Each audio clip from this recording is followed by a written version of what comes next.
Hello, everyone. I just, I was just a bit beside me, so I just turned us on because sorry. I just start here. We're already yapping. Sorry, I didn't want to interrupt you. It's just we were already on screen and I didn't want to go back. That's fine. Might as well start. There's stuff I will say not on record, and stuff Yeah. I will say on record. Also, I thought we were already recording, so... Okay. Oh, no, we're not. We were like, intention was live but muted. Yes, live but muted until everyone is like in here and things work out, but But then noticed or did something and yeah, because I turned to Charlotte so I could fix all the stuff for it was his lobby ID. Also, hey Lena, how are you doing? How was your week? How's everything going? also if anyone notices the authority has gone to shit, that's because political concessions now cost authority. Yeah. Yes, I put that into the Group chat. Yeah. I wanted to answer you. They made the one thing that was actually always good to take. Mm-hmm. And was actually also quite useful because you could strengthen specific political parties and give you actual control to one of the worst options you could take. Yeah, it's like I get it. They need to adjust it, but I think the authority cost is probably not the. They could keep the authority cost, but reduce it a little bit. Supposedly, it's based off of what power rank, like what power level they were at when they made the concessions. So, like, if it's a powerful party, then it's 150 authority. Mm-hmm. And I mean, the authority thing makes sense. Like, it makes sense. From a logistic.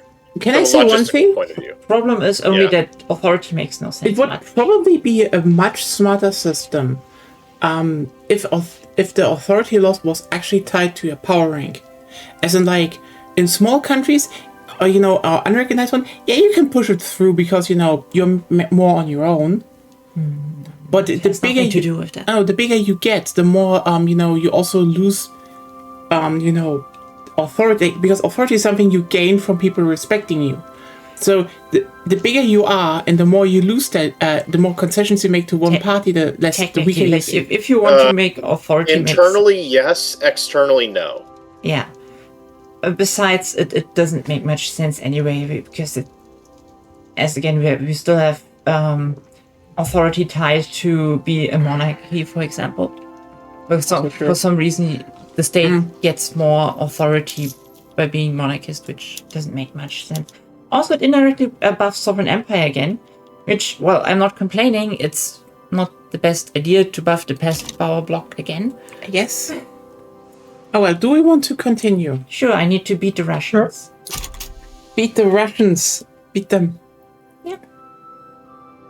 Need to balance my budget, which is extremely hard to do because my expenses are very a lot of my expenses are very necessary.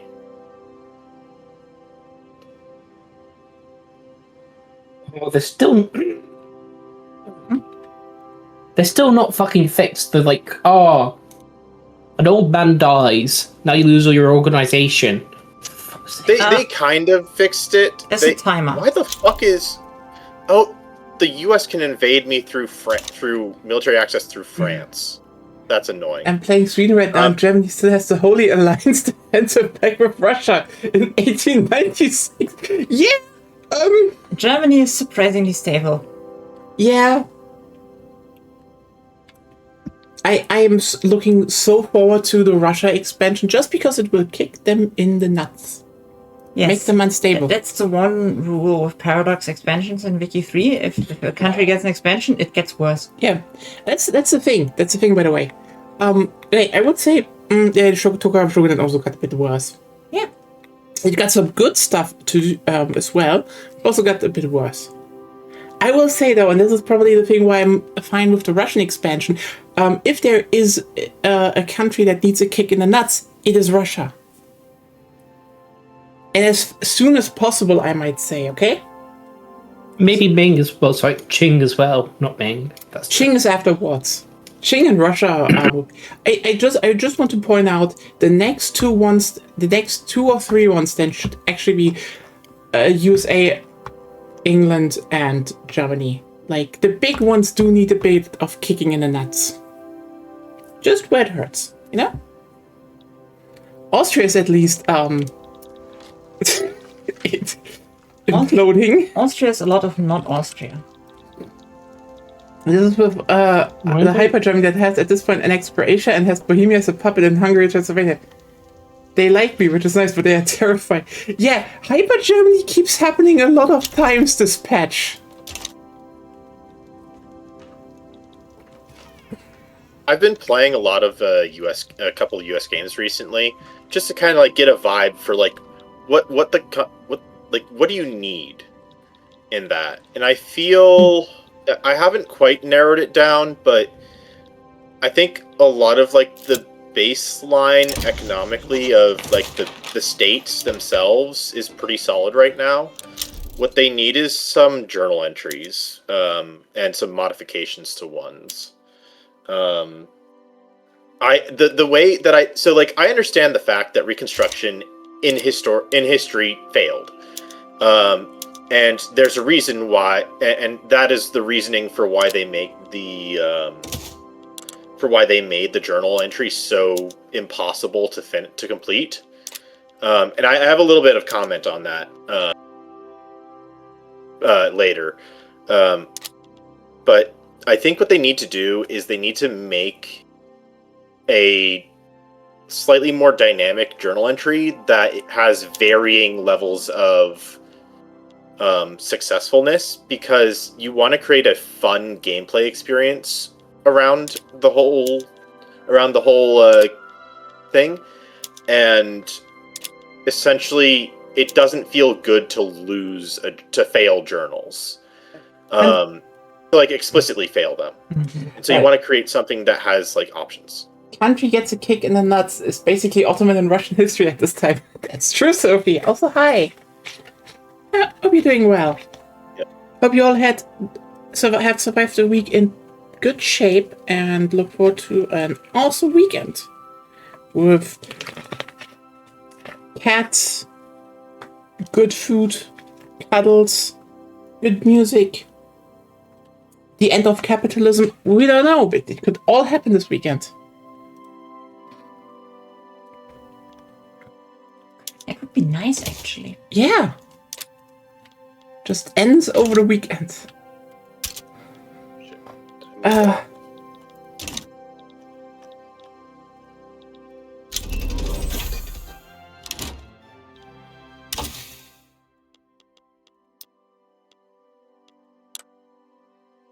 I'm doing a word screams. Oh no!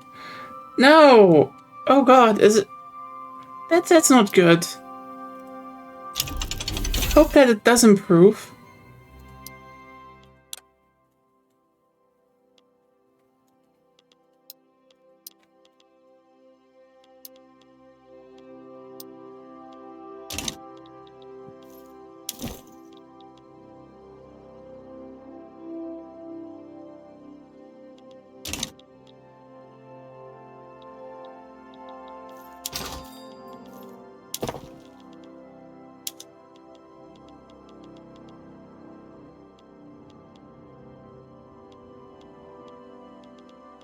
The nice thing is that it takes a while for the AI to reinforce a invaded piece of land. So like, if they land on you somehow, it takes a minute for them to like put a crap ton of armies there.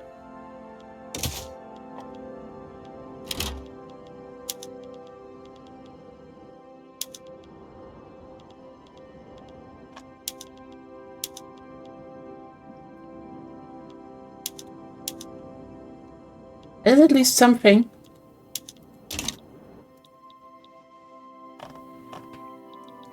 I have noticed a slight glitch where, so, like, if you support the British Raj, like, fighting insurrections and stuff,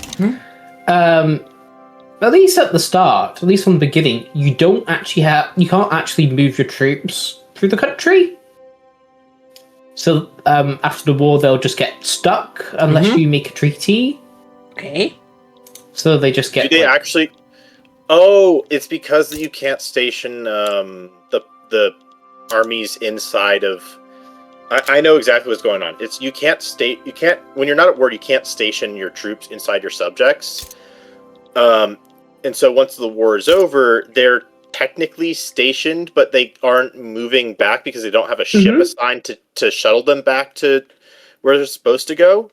And because of that, they essentially end up in this situation of not being able to post up at a coastal region to get picked up, and they can't move through the territory quite. So it's basically an oversight, a pretty nasty oversight, which I think the AI doesn't know how to solve. But yeah. Fun. That's definitely fun. Hope that weekend will happen. Sounds like it'd be nice. It would definitely be the weekend of all weekends. And, not like the other weekends that we have recently where someone just starts a war constantly for no reason. What, the game or real life? Or... Oh, real life, I mean. Okay.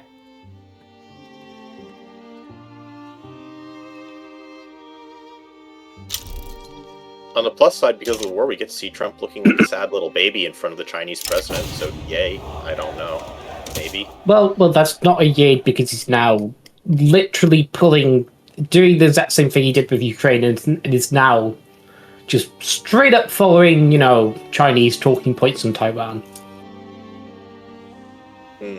Fun. I mean, I don't think we should sell the weapons because China's my bros, and they asked me really nicely, so and they're big and powerful. So I don't know why we're selling weapons to Taiwan. There's gonna be, you know what? There's a very interesting and awkward dynamic going on with Trump. I was about to say that was Fridays of war. God. It's almost 100 years ago. What, imagine this. You're I don't know, a big region, let's say Europe. And you still remember that there was one country that did a really, really horrible war with unspoken atrocities. And 100 years passed and suddenly everyone's oh yeah, you actually should trust that country now because the country that protected you before that, they gone full goo goo gaga. And you're oh. And here's the thing. Europe has the upside of at least Germany acknowledges what they did. With Taiwan and Korea, this is going to be so we need to work together with the people that raped our ancestors and are still denying it. Yep. Cool. At least Japan is increasing its defense budget and actually allowing exports. Well, yeah, but this was more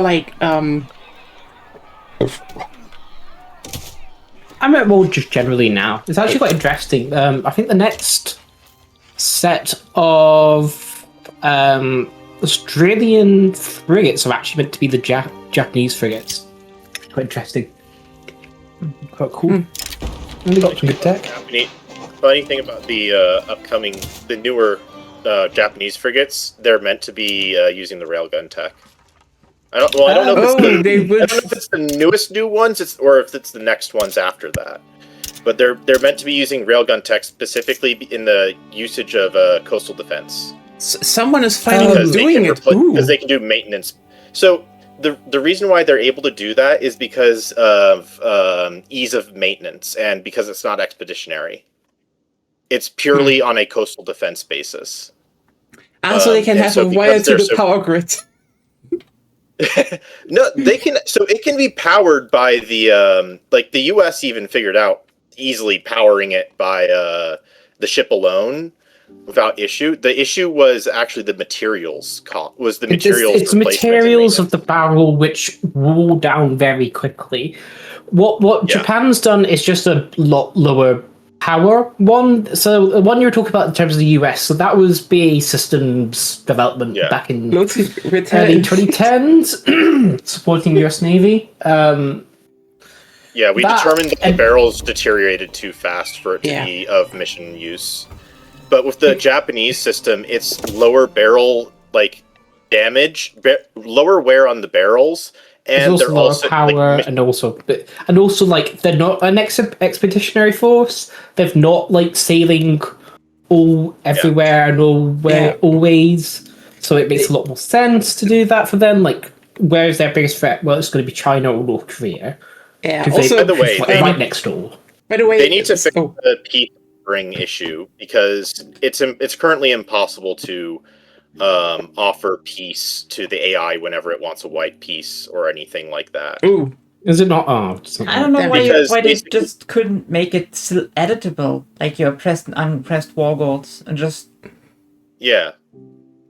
Because basically, the second, even when paused, that the thing, even when paused, it doesn't let you kind of put in the offer, and it doesn't even let you... you don't get time to propose the peace deal, even if you have it preset, because the AI just is oh yeah, on my end, I'm going to offer a white peace because I can. Mm-hmm. Also, Sophia, I was also thinking about that scene where they just plugged the gun into the power grid. Oh, from Evangelion.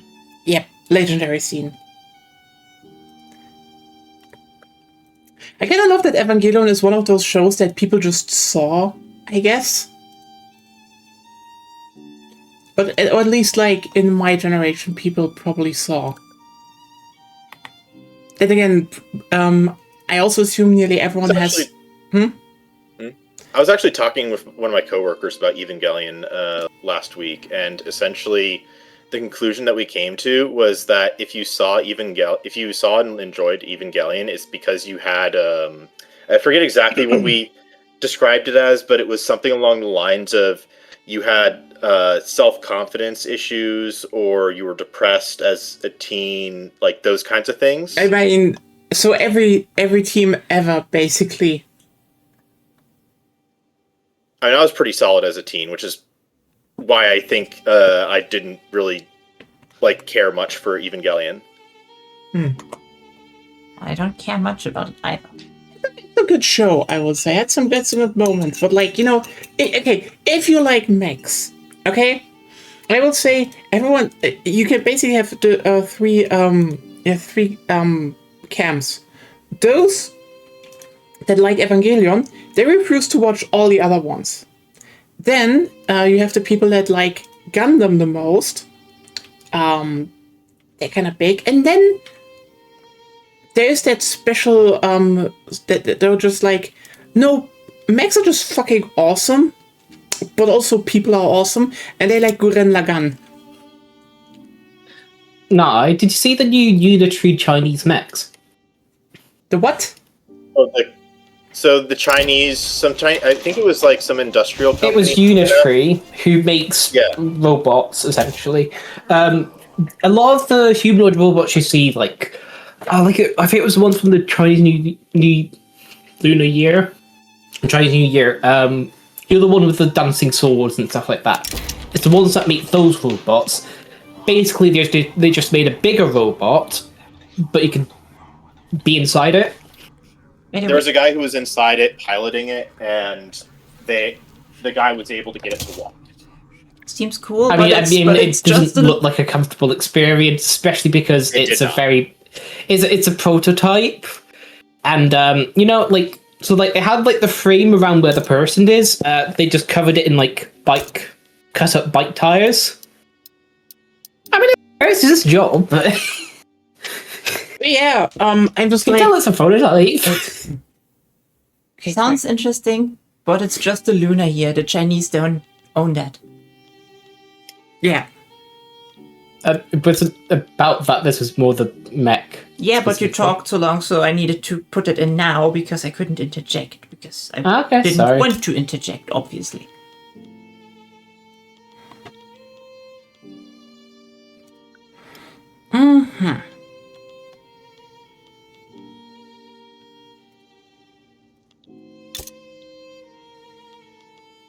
But I thought I'd fixed the peace deal issue. At least they said they tried to. As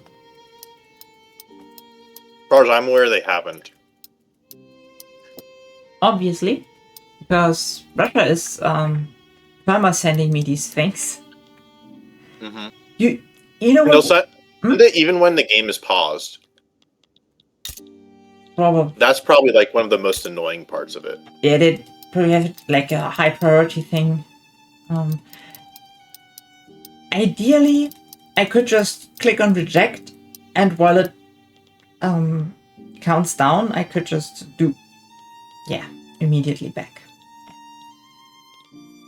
Because it's, Maybe they should make sending peace deals like a like a turn-based thing. So like the first whoever wants to send the peace deal first gets first turn, and then and then after the timeout, it's up to the next person to the next leader to send a peace deal. I mean, I think that would lead to some problems, but at least make a time limit between them. Like you have always that, and if I reject a peace deal, I want to be able to modify my war goals, like pressed, unpressed war goals. Like I when I say this, I'm also like including that we're going to completely change up the UI for it, the peace deal screen. Yeah. I would try to pause and see if that's maybe works in multiplayer, but I've been doing it in single player, and it still sends the thing even while paused. Yeah, it's too fast.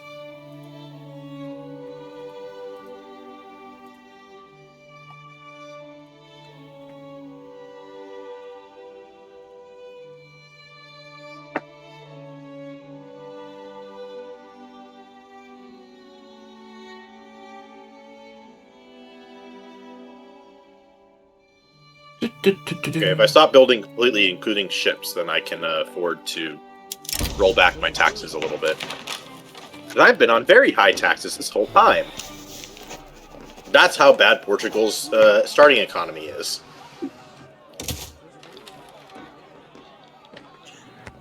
I'm slowly getting my shit up.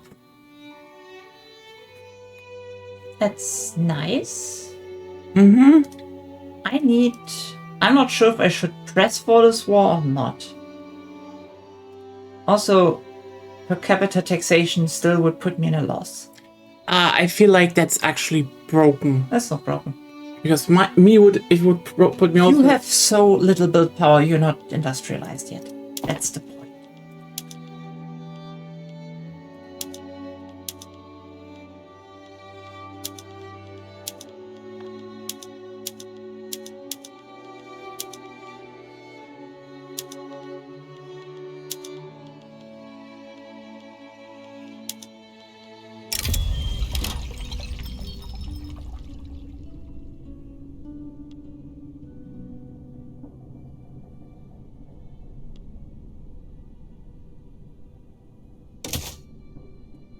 Well, I have a kid as daimyo now. Cool.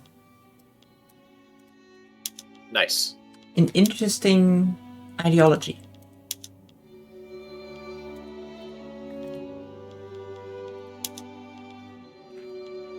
I don't think he has an ideology. He's more like... He has the kid ideology. Yes. Just wants to watch Gundam and He's got actually depends on what he is. Oh no, that's the Regent. Yeah. The Shogun child. Yeah. Terrible ideology. Destroyed whole countries. The Shogun ideology. You want to change the battle law to 22? Oh. The Balkan rebellion is happening. Oh, okay. Bah. Oh, Bulgaria, yeah. Mhm. United Principalities. Ah, yeah, I see. The Ottomans are getting... Mm-hmm.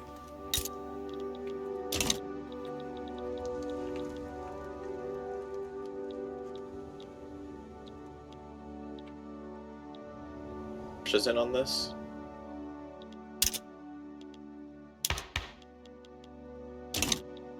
I'll take that, thank you. Okay, that's Russia, you interesting. It does actually give you information on your regent. Yeah. Ace Combat, the Balkan War. Yeah, they were not subtle with that name.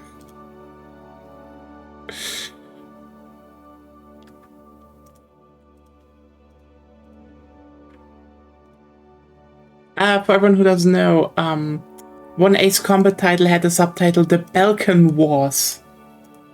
So yeah, they were not subtle. You might say the situation is sick. Yes, I am.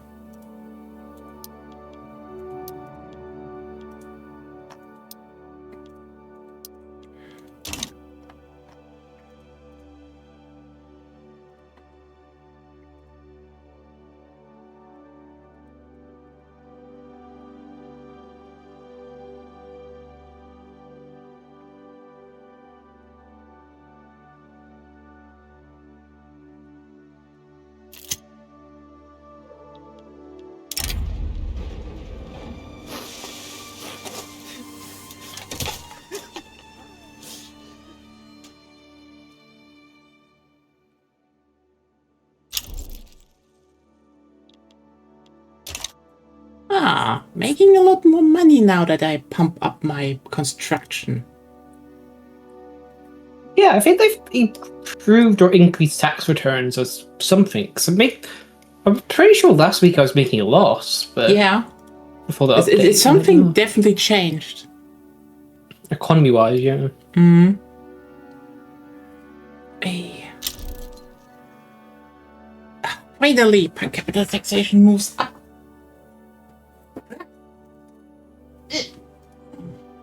All right, I'm counting on Russia entirely to just beat the Huns. And now you pull them into war. I could have continued my war then. Fuck. No, I didn't pull them into war. Bulgaria pulled them into war with the Ottomans, and I'm just trying to dogpile on that and maybe get a little bit of a money maker in the process. Mm-hmm.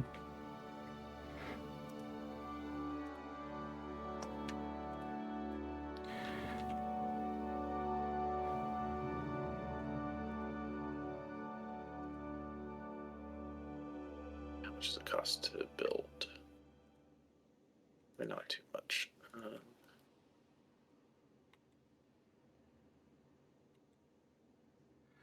I'm counting on Russia entirely. That was your first mistake. Yeah, you never count on Russia. You're a mistake to count on. I mean, the thing is, I get nothing out of it. Like, What happened? there's zero loss for me to do this. What the fuck? Dutch East Indies? Huh? Why Dutch East Indies? They went into the Russian Empire. Oh, that's nice of them. What is your... Oh, you have... That's a bug. Yeah. That is... Well, the Dutch are in the Russian Empire. No. So- Agonia has a bug. Like, a literal visual bug. As in, like, one of the bars is just like, the building bars is just tied to her mouse cursor now. Yes. Is it a big problem? Like, did you need to restart or something? Or... It's just visual, I think. Okay. So I should be fine.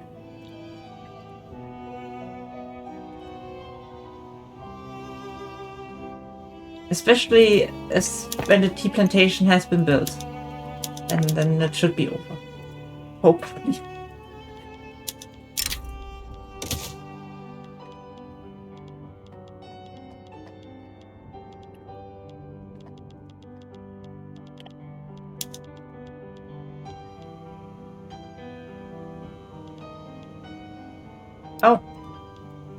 No.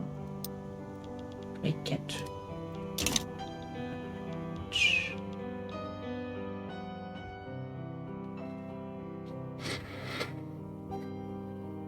Red, white, blue, or blue, red, white. Easy flags to mix up. Tapping out and back in might help, maybe? Says Lena. Oh yeah, it helps. No, it's back. It's back. It was gone for a second. The joy was high, but it couldn't.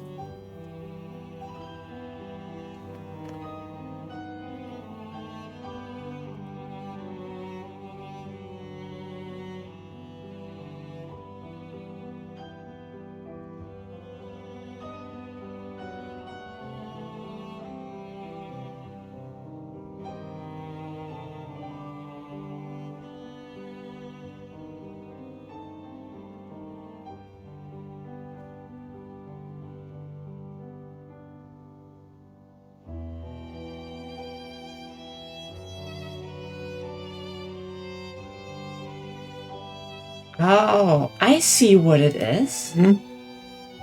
It's the 4th place on whichever page of the construction queue I have opened. This item will be displayed on my Can you cursor. maybe pull another one above or below? It doesn't matter. See? It's always the first Yeah, thing. but- No, it doesn't matter.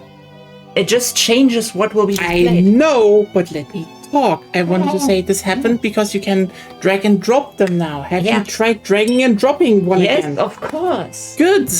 That's everything I wanted to ask. It's a stupid question. It is a very accurate question. It doesn't mean not stupid.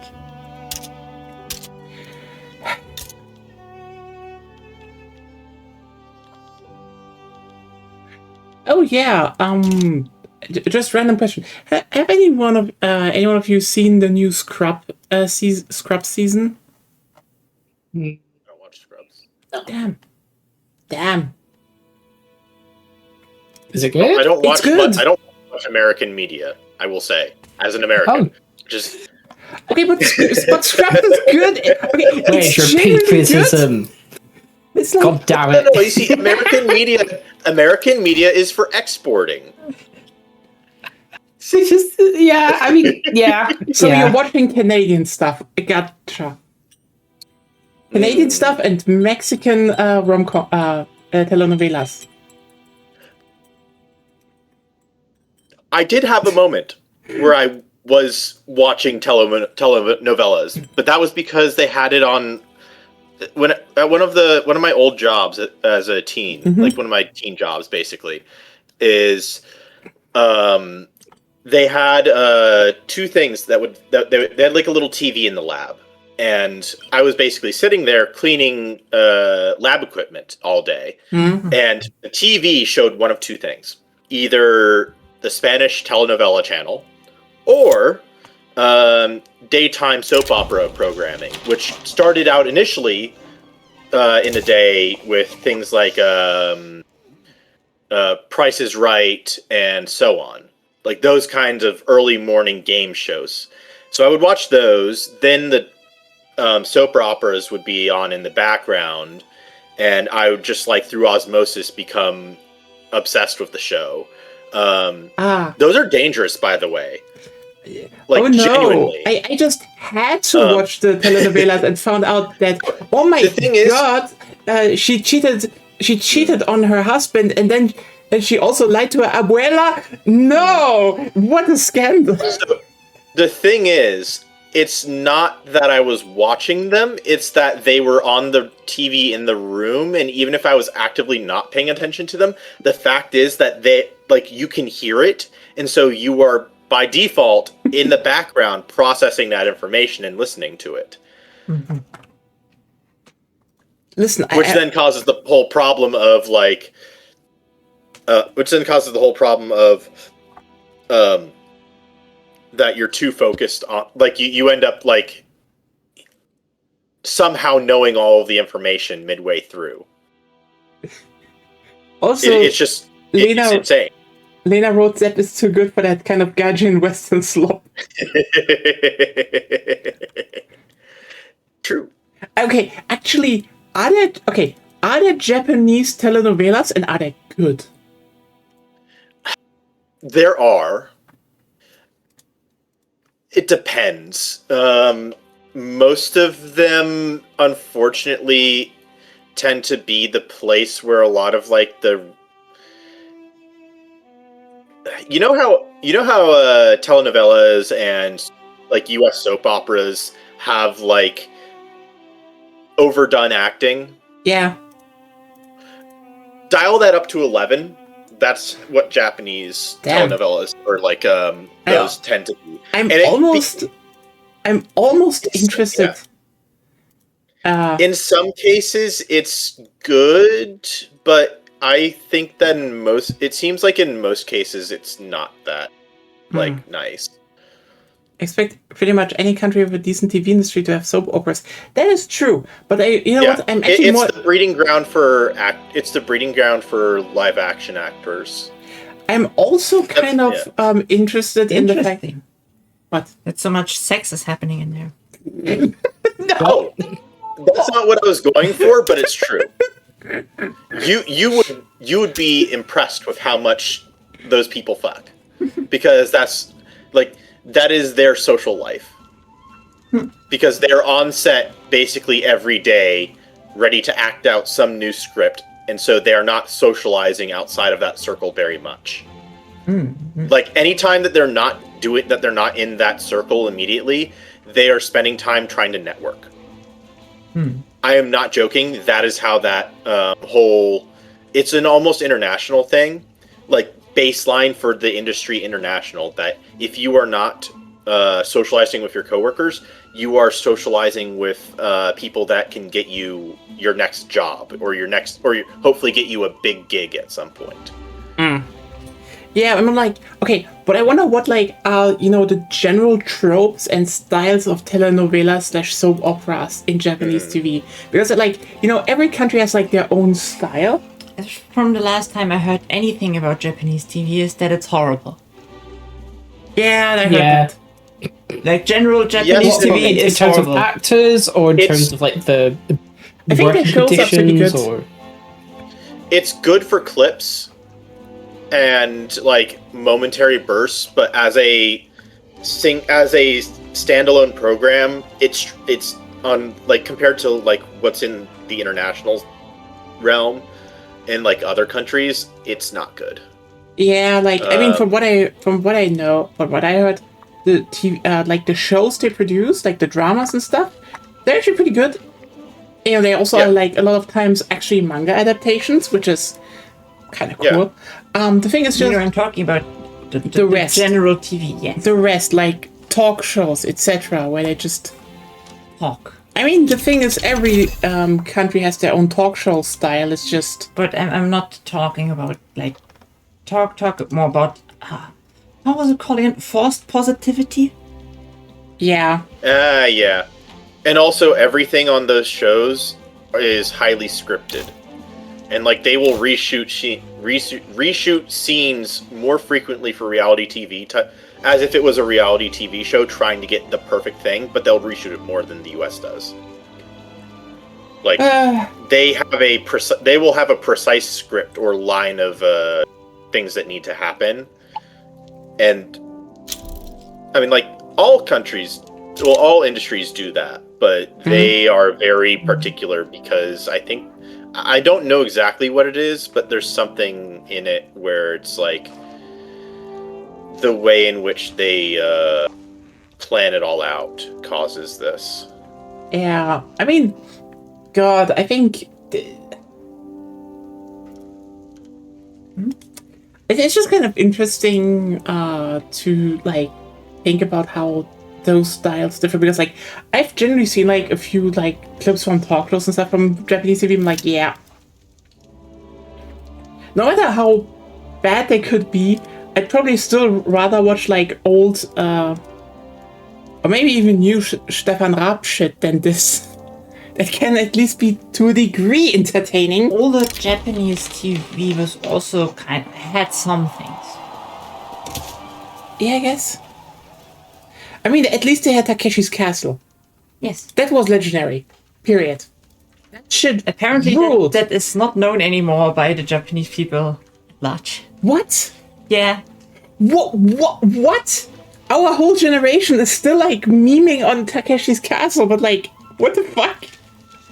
Why does that have more cultural staying power in Germany than... You know what's also interesting? That you haven't built naval fortifications at all and thus not taxing your fucking strait. I don't think anyone's driving through that, but I guess... Shit. Good, if you want to be taxed. Tax me. Yes. Be my little tax pick. Bulgaria And squeeze you until you oink the money over. Bulgaria is what? It's gone? It's small. Bulgaria is free in Dobruja alone. And sadly, the United Provinces has fallen apart. God. Russia could not win the day. Damn. Anyway, but yeah. Anyways, I got a good amount of money off of this war, so I'm somewhat satisfied. So I'm just going to capitulate. No loss for me. If anything, I gained some money from privateering.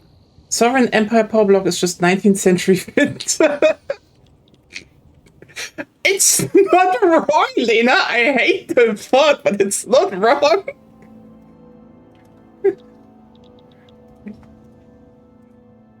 Why do they always have peasants that are revolting?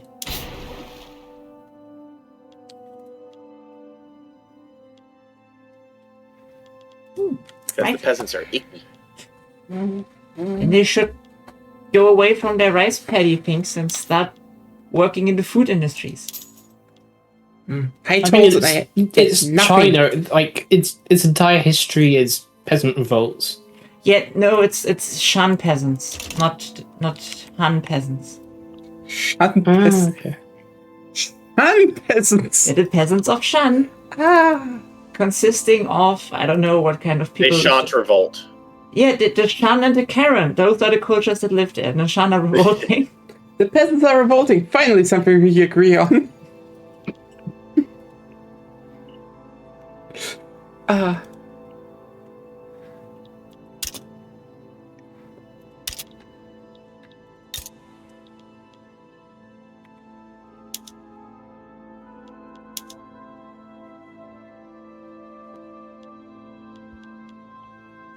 Oh, I don't know what happened with the recent patch, but I think they massively boosted the rural folks on accident. But test on production.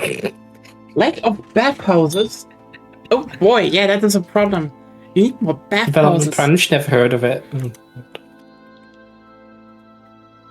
Yeah, because I don't have any of the... I have, like, all the laws that don't really give too much power to the rural folk.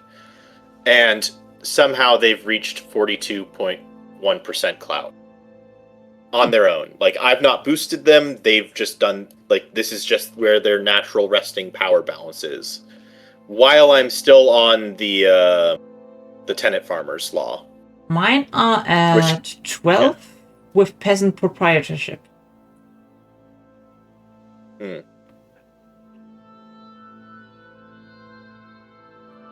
Which Yeah, I don't know strengthen- what causes it. I don't know what causes it exactly, but I've just found that like they have fairly often gained power for no reason. Mhm. It doesn't seem to be, and it doesn't seem to be a consistent thing either. Not like a consistent in the same way that like you can repeat it like it happens in every save. But it does happen often enough that I think there's some kind of weird bug with the calculations. Yeah. Okay, I'm like reading probably the weirdest announcement for a movie I've ever heard, and okay, so you all remember Uwe Boll, right? What? What? Oh my god, okay. You don't know Uwe Boll. No. Patch notes, we given the peasants Kalashnikovs. Okay, oh, okay. So Uwe Boll made, I remember Uwe Boll. Yeah. I don't know. Maybe it's an acquired taste. It's not an acquired taste. Okay, so basically, the guy made movies, and more in the sense of they were kind of bad, like, you know, back when when no one knew how much he sucked. Like the nostalgia critic like raged on had a bunch of ones about him because Uwe Boll like did a lot of video game adaptations. So, you know, Alone in the Dark, Blood Rain, Postal, Far Cry. Far Cry even had fucking. They even had Till Schweiger in the main role. That movie was weird. Especially since it was based on the original Far Cry. Anyway, director for the Text Memphis. I mean, he apparently enjoyed it, but like, okay, basically, he then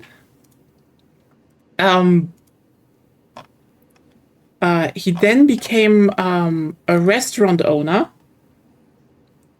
and retired from filmmaking after making, I think, the third Rampage movie in 2016, which, unironically, by the way, I knew someone who actually went in the adaptations as a generous description. It is a very generous description.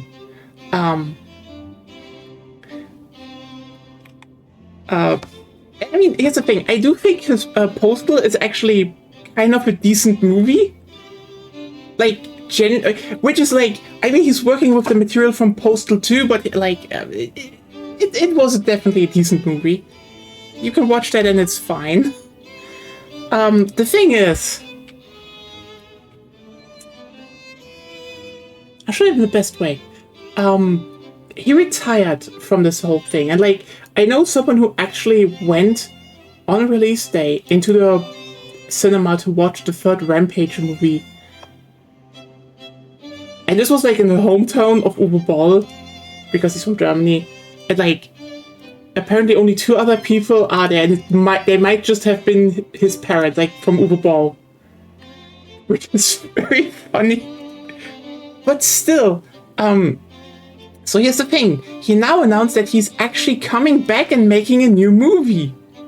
And you will not fucking believe the reason why he's doing it. So basically, he says he wants to make an unofficial sequel. I was like, why is Tokugawa Shogunate in a lake, but the brown parts map is the water, right? Yes, the brown parts are the water. So It's brown water, it's the future. yes, it's the future. So hey, once we're at Hey Levinson. Okay, but basically Uwe Boll said he's going to make an unofficial sequel to his old House of the Dead movie, like, which was, you know, from Sega, if you remember House of the Dead. That game series exists. But he's going to make an unofficial sequel to that. And the reason is bonkers, because Sega is making because Sega wants to make a reboot of the House of the Dead movies with Paul W. Anderson. If you remember who that is. The Resident Evil movie guy. That also made Monster Hunter movie, which was actually decent. I will die on that hill. Anyway, this guy. So, you know, he also does not have really a track record for good video game adaptations. And unironically, Uwe Boll said he's only coming back because he's like, oh yeah, no, Paul Anderson, he's going to turn this into a CGI slopfest and it's going to suck. And I can't stand the thought, so I'm going to make my own version that's off-brand with gore and blood and all of that. And like, you know what? I respect the hate. I just don't know if I want it from Uwe Boll, but I respect the hate.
Imagine getting dunked on by Uwe Boll. You know, yeah.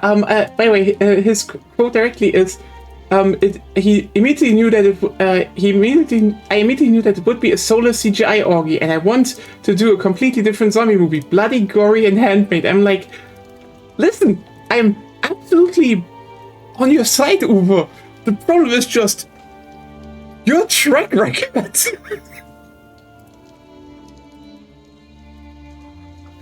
I actually cannot give you a good answer to that, Levinson.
You know what I forgot existed in this game until basically today? Mm-hmm. That you can put subventions on your goods and actually like encourage stuff to be shipped to be exported. That's how I'm saving my wine industry.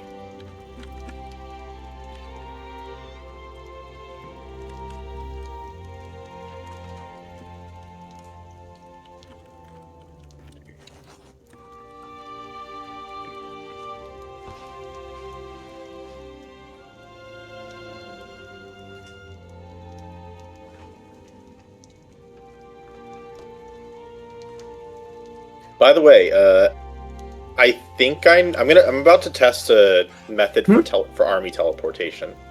I think it works. I don't know yet. I won't be able to test it until like it's a time-based thing. The core of it is because I've seen it happen once before, and I wasn't sure exactly what caused it. What I think caused it was armies moving from one front to another automatically when wars are declared and when wars are pieced out, and that front disappears. Possibly them automatically teleporting back to their home. It's not teleporting between front lines. I don't think I can achieve that, but I can possibly achieve getting them to teleport home. Anti-Russian Association. In very specific situations. Anti-Russian Association. I'm interested. Oh, we have a lot of those. They usually happen because no one likes the Russians. And we all... Even the Russians like the Russians. Yeah. And we are all hoping for the next expansion so they get a kick in the nuts. I.e. they become less stable because they're just artificially stable right now. Just given the structure of the game. My guess is that whenever they do the another Russia expansion, whenever they do a Russia expansion, it'll probably be for some kind of like internal politics liberalization DLC. Even if it's not like a massive system rework, it'll be something that involves like revolutions and political parties causing them and stuff like that.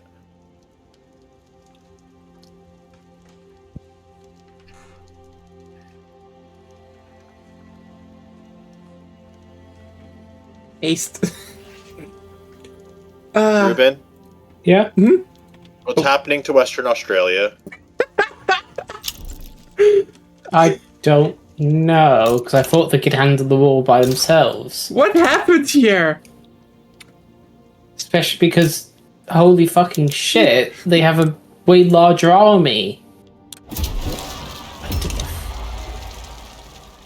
Like, they outnumber Sometimes them the army- 40 Sometimes the army Western- isn't manned, and sometimes it's not supplied. Did the Western Australian fundamentalist revolt take over Western Australia? Well, the Land Logistics Yeah. Center in... I mean, it's Western Australia, literally fuck all is there.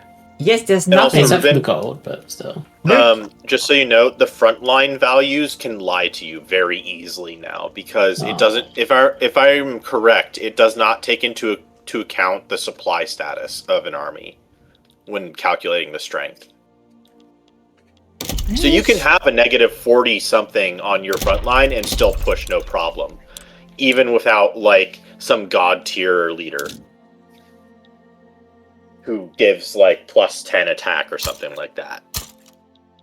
You just need to cut off their supplies, and then if you're lucky, it'll like the game will remember, oh yeah, we're devaluing their attack and defense, so you can hit them even though it says minus 50. Huh. That said, I get the sense that the AI is able to tell when like they're not fool. I get the sense that the AI is not fooled by that calculation thing. Which makes it oh so very fair. Yes, completely fair. Nothing unfair possible.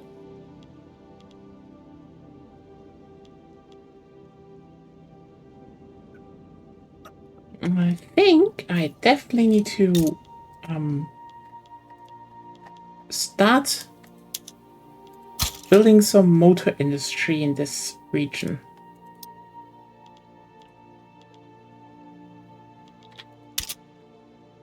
I have a new friend. You have any friend? Yeah, it's Who's Persia. your- Persia. I could be your friend. You want to come in my power block? No, Your friend? no. I want to make my own power block. Oh. With cat mates Oh, and my speaking anime. of, I don't think you announced the power blocks Oh, because we left that for right. today. That remembered. Zeb did remember.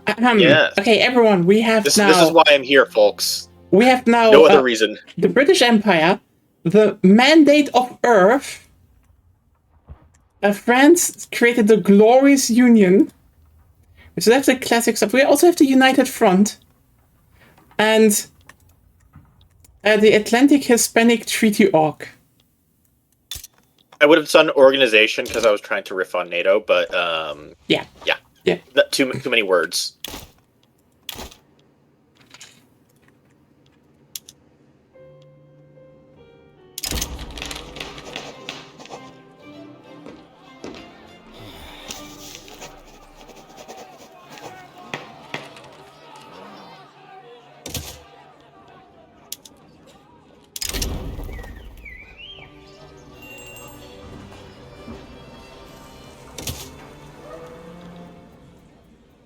Org now makes it sound like a Scientology thing. True. I don't think Scientology has been invented yet. No, unfortunately not. Well, I don't know what to say about that. Where the fortune lies on that equation. Who knows? It could be everywhere.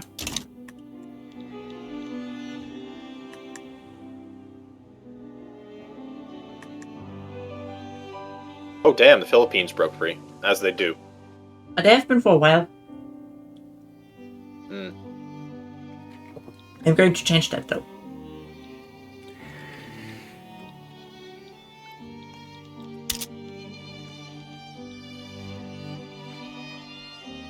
Italy is probably going to become Italy soon. No. Italy made a brand new Italy. Lusitanian Military Atlantic Organization.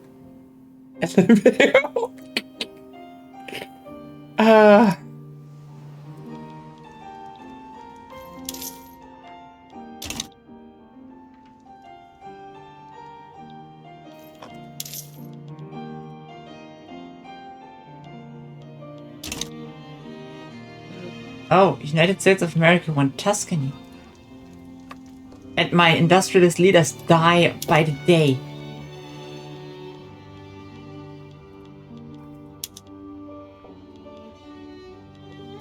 That is not good. No. Mm-hmm. Indeed not good.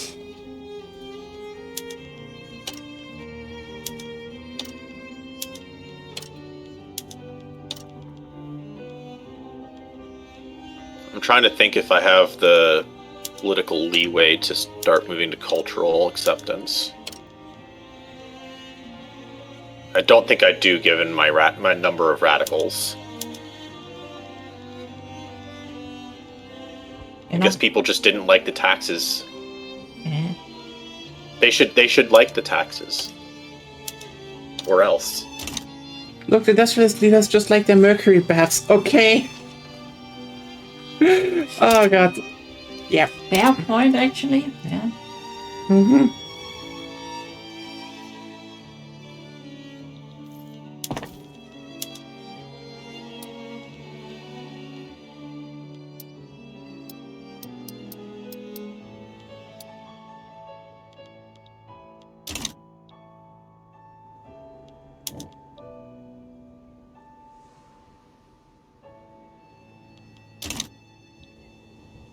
Oh, we won. Okay. Nice. That was easy. I mean, The Shogun is no longer a lake. The Shogun can finally breathe now. Never mind.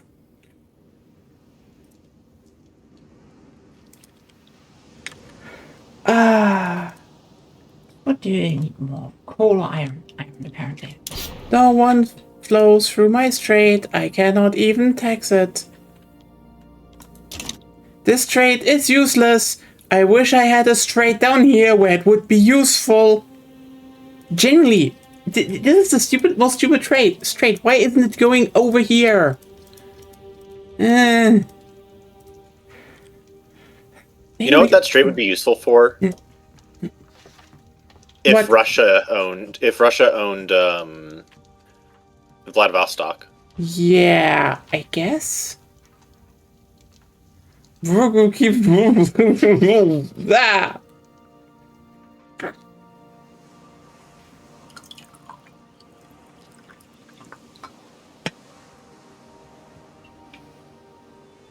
I don't know why the U.S. is not focused on Mexico. Oh wait, you know what? I know. That's the other thing. My other complaint about the U.S. There's no natural way for it to expand westward anymore, and follow like the planned out journal entries, because it can't get a natural interest in the Central America. well, in the Pacific coast, unless there's only two ways for it to do that. One is that it does the one way is that it does the treaty with the UK, where they swap borders for organ border dispute, but that requires the US to have fully colonized places, and for the UK to be willing to do that. Technically, they just need to be friendly to the Central American states.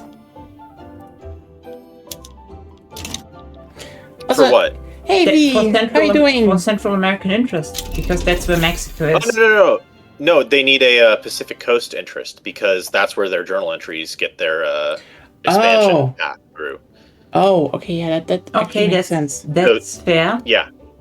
But yeah, that's why the new interest system is a nice idea that doesn't work in the system. They need to work on a bunch of stuff there.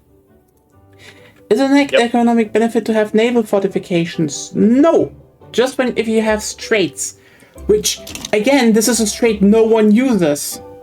Technically, it's a economic benefit if you get naval invaded, because then you probably won't get naval invaded anymore. Yeah, I'm just saying this should be a strait, and this should also be a strait, because it makes more sense.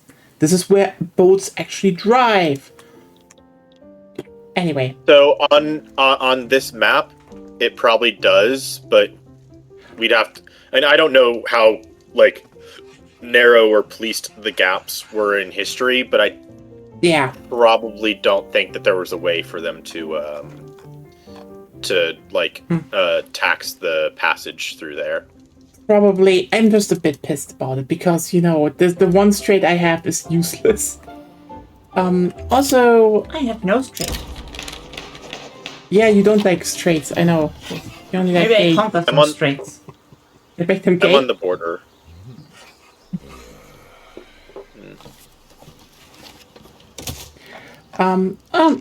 Yeah. Hope you're doing well, and the move went well. I heard, last time I think you still said the empty apartment, so I hope all of that business went over smoothly.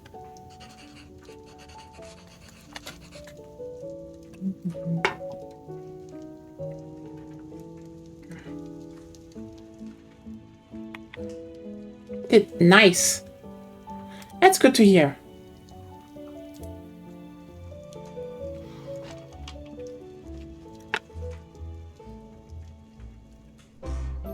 There's a little bit to solve, but things went well. That's nice. But we've been well. Ups and downs, I'd say. Still a bit ill from Tuesday. I can tell you, getting ill while also on the day where you get your blood taken, not a good combination. Yeah. I will also point out, okay? I think we should replace the classic system of taking your blood with a needle in your arm with vampire girls biting you in the neck. I think that would be much more pleasant for everyone involved. I don't think that's sterile enough. Yeah. Also, like, no. Okay, you do on not. So many different levels. I mean, you could do that if you want to. You can go for that. You could try that, but Oh, are you saying vampire girls are unhygienic? Are you saying that? saying biting is not the most hygienic way to extract blood Maybe I for don't a want test. her to be. Oh, how do you do? Have you ever been bitten by a vampire girl? Nice. Stop trying to force people into your kink. That's literally not my king. That's Agonia's king. Go on, yours. Stop trying to force people. No one Said anything. Robin, you know she will not stop. You know her. Well, maybe I don't want her to be. Oh wow, yeah, that's preferences. Anyway, but yeah, still recovering. My biggest problem is just my nose actually clogs in the evening or like through the whole day. So I'm like, you don't hear it because I take a little bit of nasal spray. It's just it sucks. I hate it. I genuinely wish it was over.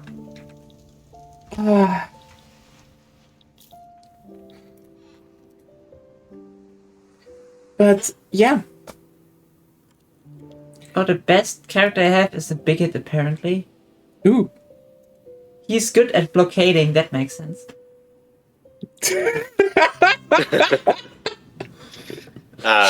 He's good at blockading. I take the moderate literati instead. Yeah. But yeah, otherwise it's just going well.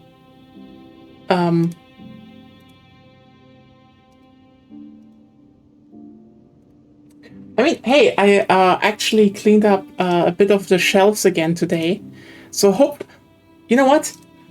I also want to get one thing done again this year because we have like one bigger overhead light now on our table. Mm-hmm. I want to get a second one still, just so I can have like both light sources shine from both sides. But I still have a high-grade Zaku 2 kit. And well, also an SD RX-78 kit, so I do want to do some Gunpla again on this channel, so maybe in the future you will have some hand reveals again. But I just find the term funny, that's all. I mean, technically they see my hand, so there is the hand reveal. Yeah, I know. I just find the term funny. Did someone say model kits? I did. I finally want to sit down and build my Zaku 2. Hey, great. And also, maybe with the bit of upcoming birthday money, I will look into getting a high-grade RX-78 from somewhere. Because, like, okay, my dream is to have Char's Zaku 2 and the RX-78 as, like, SD kits, high-grade kits, and possibly, maybe, perfect grade. Will that ever happen? Last one probably not.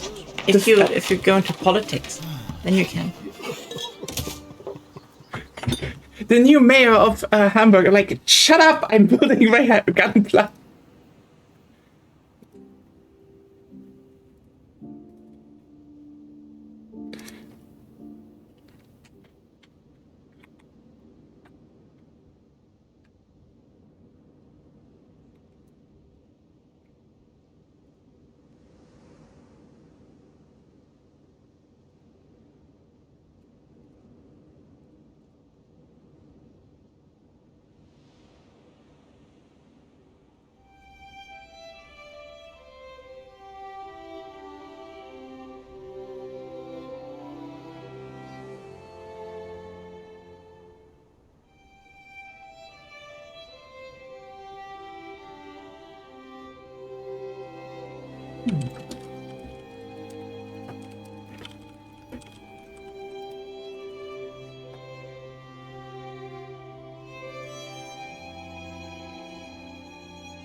But yeah, that is like kind of my idea. The problem is just like, listen, there are like perfect grade kits for Char's Zaku 2 and the RX-78.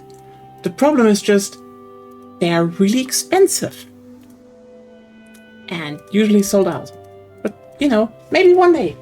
I mean, the main things I need to do is get some ways to pose my kits, my kits anyway that I have.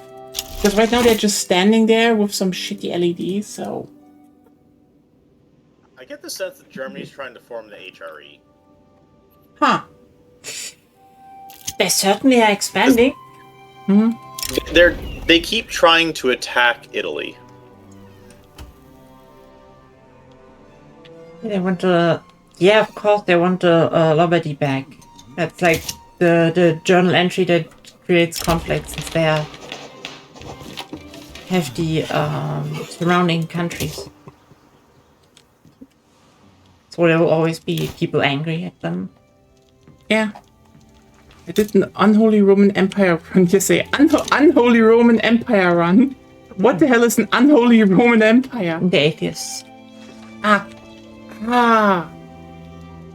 the way, they changed the they added a name for the atheist heavenly kingdom. Which one? China. So if you do Taiping Rebellion, and if you become the Taiping Rebellion, then you go atheist, you get a unique name for that. It's Earth Kingdom. I believe it's Earth Kingdom. Yeah. I was gonna say the same thing. I saw your kids, they look lonely. They are lonely. I mean, okay. First of all, I need to post them. That is number one. Second of all, yes, again, I do need to finally build my Zaku 2. And I need to I need to find a high grade RX-78. They are mandatory. And then I still need to fix Ariel because that fucking kit broke on me. Like, I know everyone is like, oh no, the iron-blooded orphan ones are so fiddly and easily to break. You know what? The fucking Ariel broke, not Barbatos Lupus Rex. So, you know, Mikazuki always wins again. I will say, with the rename, with the addition of that name, everything can be at peace until the Fire Nation attacks. That is true. Because now we have the Earth Kingdom. Yeah, it's the Earth Kingdom. This is not Oh my god. They should make it so that there's a chance that Beijing is renamed into Ba Sing Se. Or that you could rename cities yourself, I'd guess. You can do that already. Can you? Oh, okay. Yeah, it's hidden. Yeah. So if you click on the state and you click on the little button next to the back button, the tiny one, you can customize the state name, state capital, port town, farming town, mining town, logging town. Fun. Yeah, so why don't you do that then? I mean, it would be funny if it happened on its own. 8.1. On the other hand, the mandate of Earth is a reference to something Yeah. in Chinese philosophy, kind of. Because, the earth is like the worldly part and the heaven is, the sacred. They also often equate heaven with man and earth with woman and stuff. That also. I just found it funny to change that. But the game is not Crusader Kings enough to change succession law. Not yet, at least. I think it should be called the Earthly Kingdom, though. It's not wrong. This is definitely kind of more hard to translate because of how Asian, especially Chinese language, like Mandarin especially, is structured. Because it genuinely is like it generally is Earth Kingdom. Because you basically just combine. You retired the next second. You've got to be kidding me. What happened? I recruited a general and he retired like a second later. Oh. Just in it for the I mean, pension. Yeah, he got a pension there. It's like, I'll get this job, and then, I feel a little bit ill. I'm just gonna, retire. He's got bone spurs. He got the job and got bone spurs the next day. Got bone spurs and then flew to Canada. He saw that one. He saw that one post. Like, if you don't like it, you can just walk out. I just exiled my protectionist industrialist leader only to get another one. I don't like this. I think you got scammed by that general. They sound very protective. Yeah. Okay, honestly, now that you point it out, I think if they want to make characters a bigger part, I like Fascist Esperanto Iberia becoming aggressor. Yeah, that's definitely a meme name. A good one though. But I think you got scammed by the general. Yeah, the thing is, I just you know what? Considering they now have the whole thing that characters stay around in the pool. I feel like that does make retired generals relevant. Yeah, because they maintain their popularity. I do think they should add if they actually expand on but if they want to expand on characters, with expeditions or diplomatic missions where have a little bit of maybe a bit of a story tree like Crusader Kings, just a little bit. I think they could actually add a hidden scammer value. Someone who hires but retires very fast. And then it's a lol pension. There should just be random characters that are just scamming assholes. They don't need to make the game more realistic, to be honest. They do have the grifter trait. Mm-hmm. They could expand on that. Yeah. But as in What?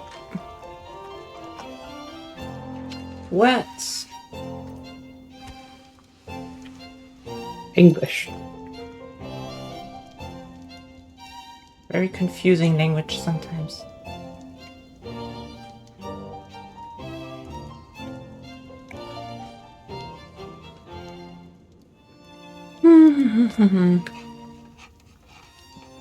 I mean, we should generally still have more meme nations.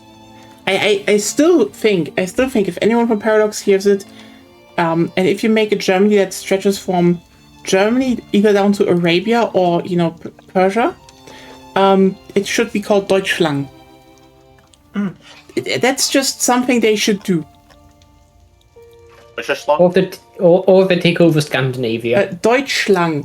It's a combination of Deutschland and Deutsch and lang, which is long, because it's long. It's like one long line through here. It also sounds like Deutsch Slong. Yeah, which is what I was thinking. Interesting that you interchange A with O's so easily. It's, enunciation does it. Could be. Yeah. Also, we also see the accent difference in English too. That's fair. Yeah. Like lots of people who learn German that have English as their first name also switch them up in German a lot. For some reason. Long Chile. Yes, Long Chile should happen more. Long Chile's quite funny. Oh, it'd be hilarious. You make Long Chile, and then you go but you keep the countries on your border. Like you only go for the coastal states, and you become like the pariah in the world, so that everyone attacks you, and thus you have two long front lines.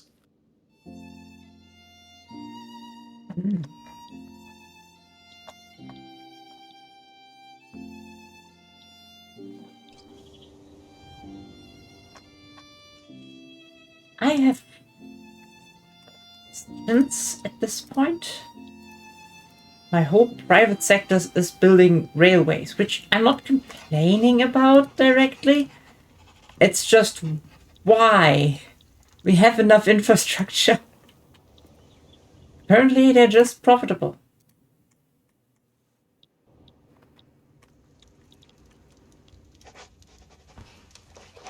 Would imagine.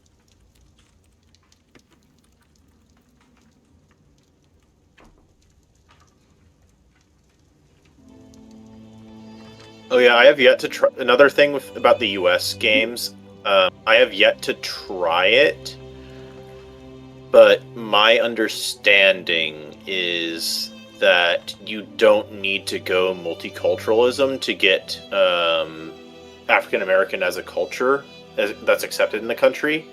What you need to do is you need to very early on. My understanding is that what you need to do is you need to very early on switch to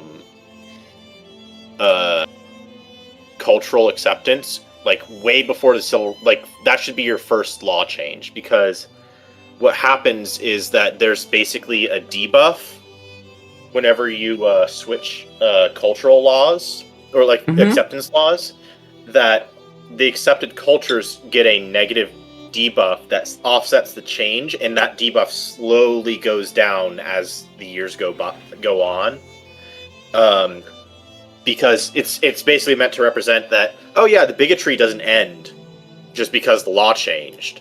The law changed, and then the bigotry will start to wear down because it's no longer supported by the state. Yeah. When your private sector has to I feel like every game Chile just gets most of the South Code. They do, actually. Yeah. There's Argentina never really expands southwards a lot of times. But also this time they never really expanded northwards either, so America is expanding a lot. There is an interesting thing I will say that Christ, at least. I think they should probably do for I think there should be an update, or an expansion that reworks a bit how you can build trains. I'm just saying, trains are one of the most important things in especially during that period. And so I'm Long Florida Turbo Hydro. No! What the fuck is this? Society of Heroes for Packard.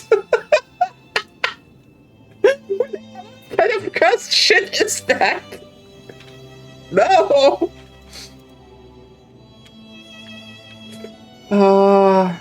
Yes, I will fucking put it up on stream. Just like...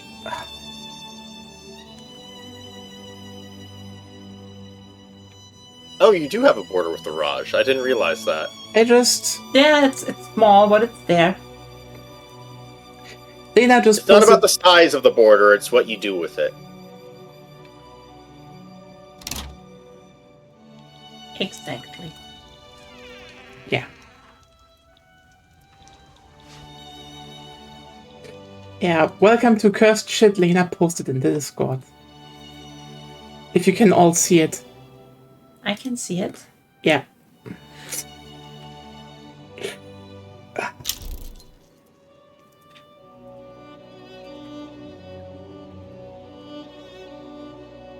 New state idea. It is a very good state idea. But yeah, the thing is that I should have been the best way.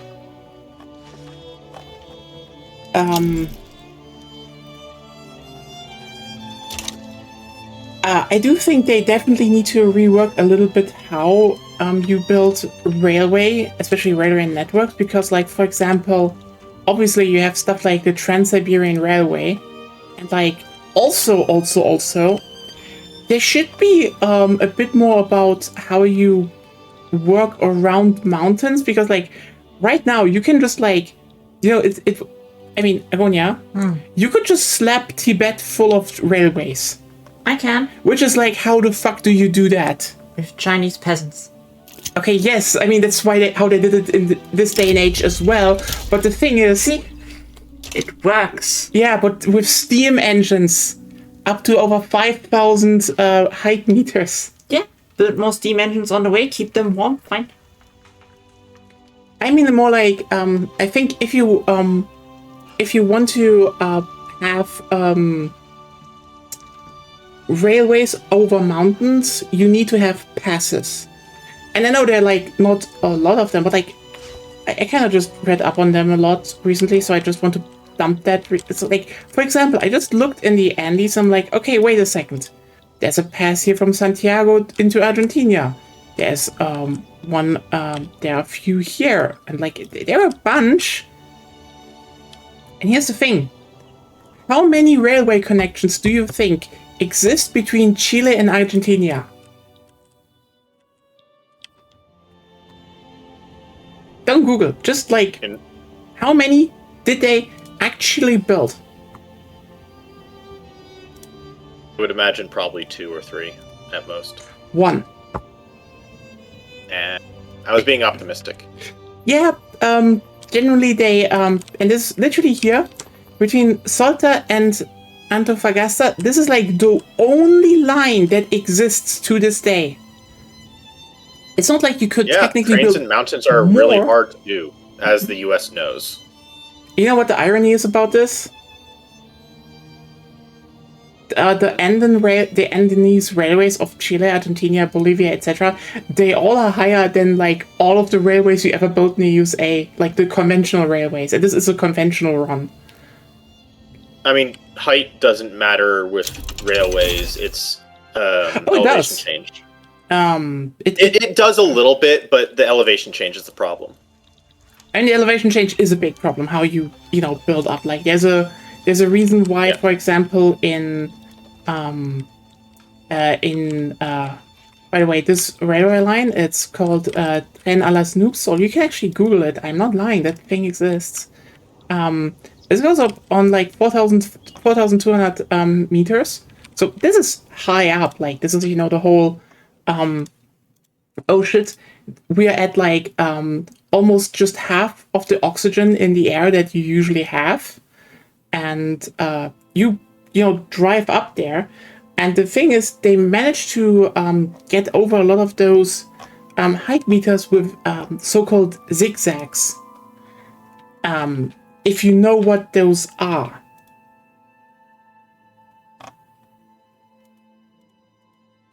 What? Would know what a zigzag is? I don't know what it is, what it means for railway constructions.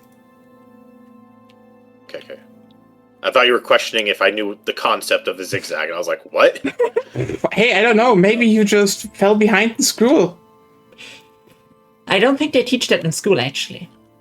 And also, he works in a school, so... Yeah, that doesn't mean that he might lag behind. Unlikely. Yeah.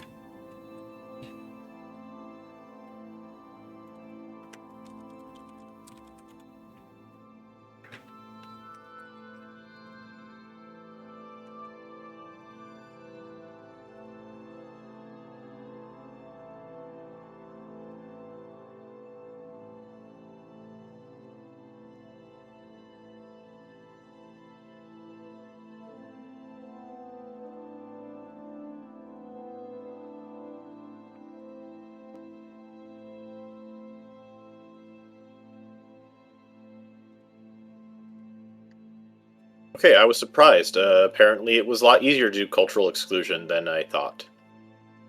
I literally just went into racial. I went from national supremacy to racial segregation, and all of a sudden, cultural exclusion was like, "Yeah, we're happy to do that."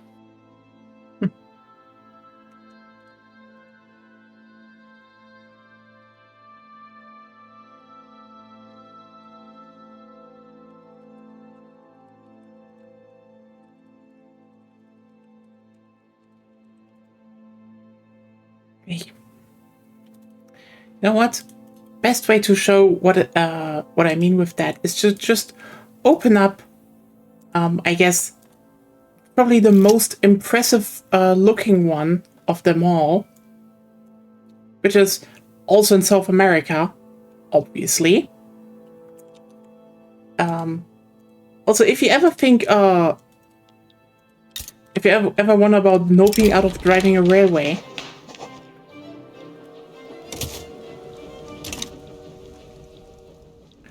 so, basically,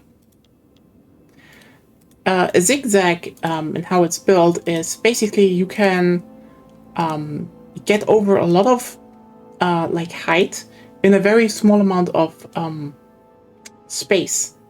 So this is the Devil's Nose in Ecuador.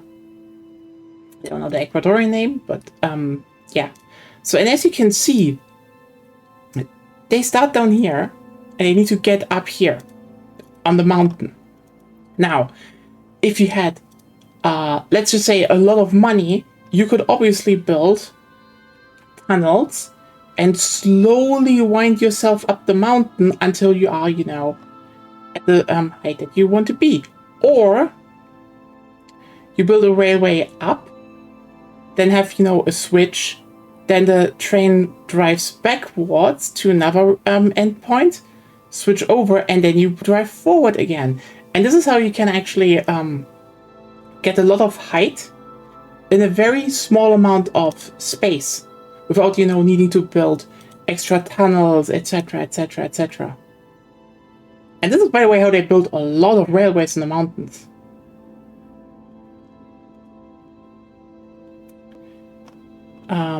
Yeah. Yeah, I was reminded from nothing that we talked about sperm whales a while ago. And now I think I want to play Old Dwarf Fortress again and catch sperm whales. I'm sorry, my brain is still processing the complete theme shift that you just dropped onto me. Thank you, but okay, I guess Dwarf Fortress again. Yeah. To hunt sperm whales. Nice. Just need to find a reason where the ocean freezes in winter, then I can do it. Fair point. But, oh, finally, wealth voting. Why do you give people wealth to vote? Mine don't vote at all.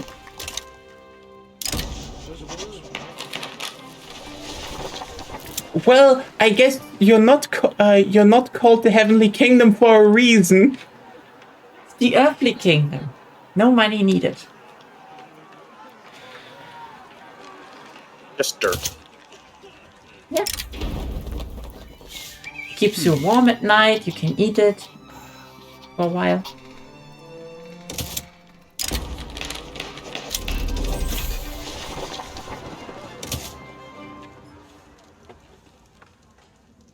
But yeah,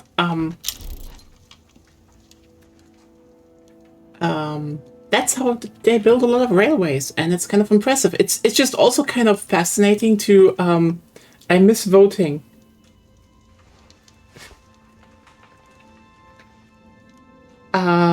In what sense do you mean?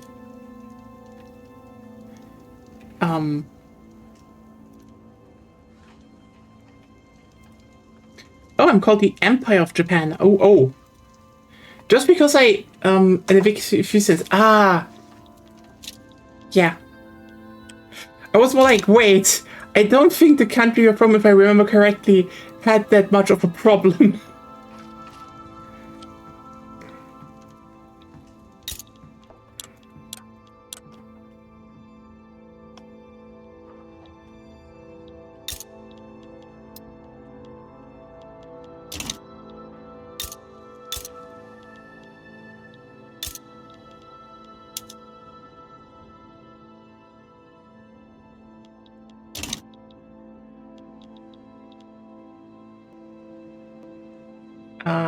I'm trying to do the Sterner achievement, and I do not know how to handle autocracy in Wiki. I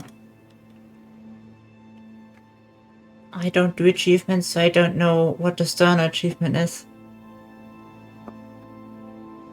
I also don't know.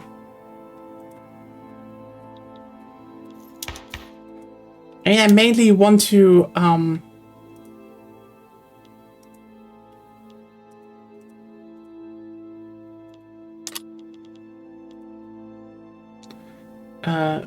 is once you get Sterner to rule Germany. Who is that? Oh. Everything that has to do with, like, leader people, it's too random for me anyway. I don't like it. Mm-hmm.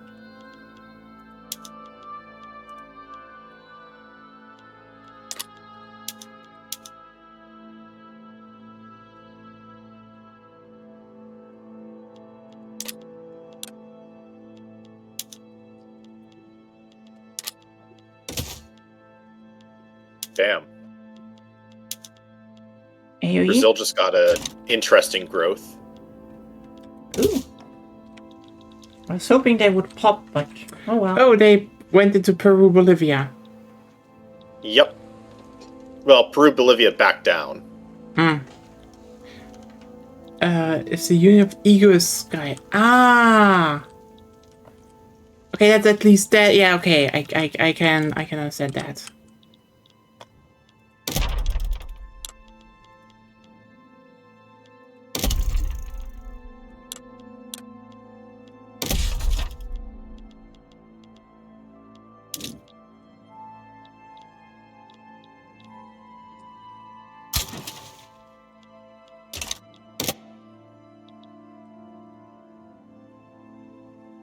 Book the nihilism journal entry which needs absolute monarchy. I mean, should not be too hard, but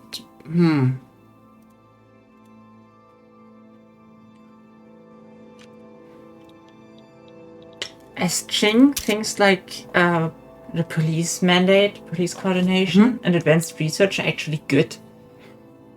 Because I need less bureaucracy costs. yeah, that seems like something that is actually just luck based, which does suck. I get you. I get you in that.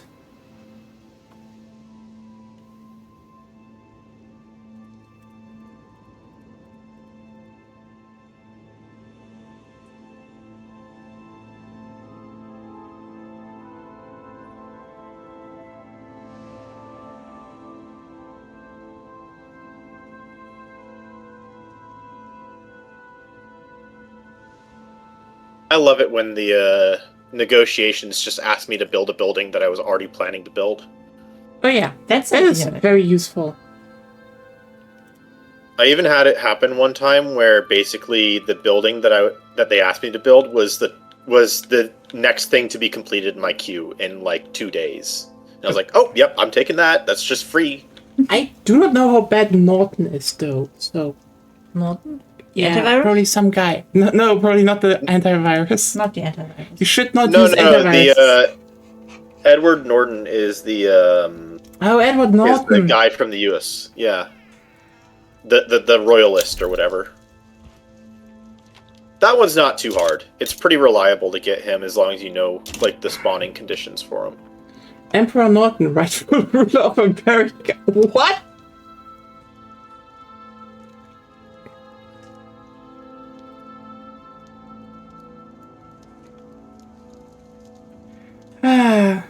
There are a lot of funny characters in American history. You're not aware of Emperor Norton? I am not aware of Emperor Norton, actually. Or maybe I am, but I'm not connecting the name. Wasn't he the guy from California that just walked around and declared Yes. himself? Oh, that, yeah, he was based. Very based guy, actually. Genuinely declares himself emperor.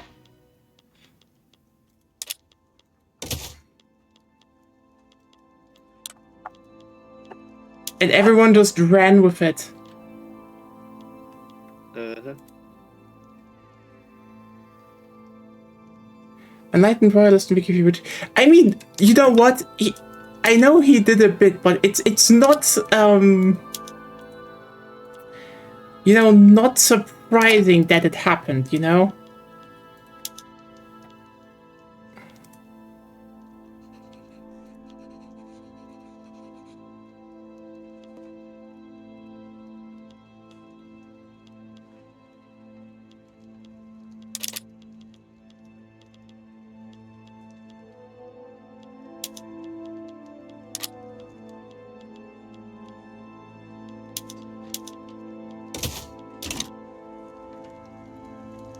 Like, he was from what I remember very much pro civil rights, so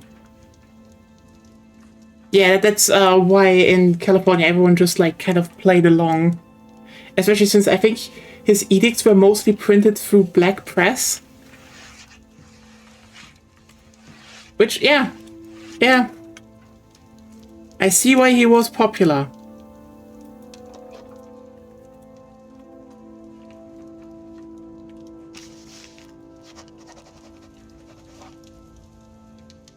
I mean, it is not a bad shtick. Like, just being like, hey, I declare myself Emperor of the United States, and also just run a lot of, very, you know, pro-working class, pro-abolitionist, pro-civil rights edicts. You just get some people on your side, even if it's, like, mostly a, you know, it's basically just running very effective propaganda, you know?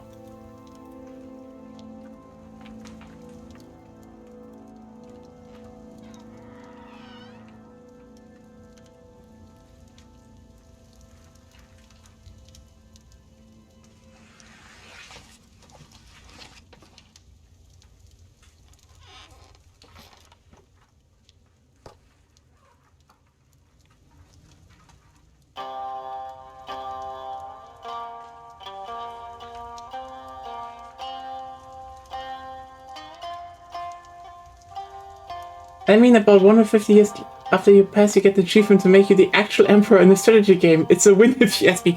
Hey! Played the long term? Won. Absolutely.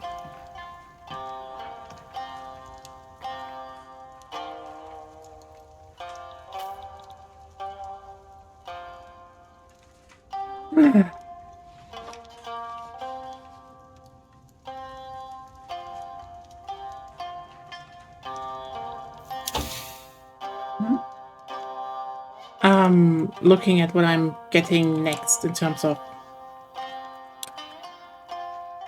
research, but yeah, I should start building more engines. Or wait, I am building engines, I'm also building things. I should just put it in the beginning because I need to produce a few engines actually, because I'm already having trains. I think you're. Oh yeah, you finally did reach a tenth of my construction. I think. I know you're already at 760. You're just bloating your. Oh, I'm Ching. Okay, that's No, nothing to you're- brag about. No, you're actually well managed, Ching, considering how they did before in reality. Yeah, the AI is Not to mention- rubbish with Ching. Not to mention that you also don't have the British attacking you. Well, the British never attack me because I can just make the entry never fire, which I did. The US is attacking me again from Morocco. Again. I don't know why, but for some reason they want Morocco. Yeah, because the British can't get the whole opium thing if they already have what they want from it. AKA investment rights. Opium what? Say no. Yeah, it's like, just give the British investment rights, they will never be an opium war. All those old how's it called?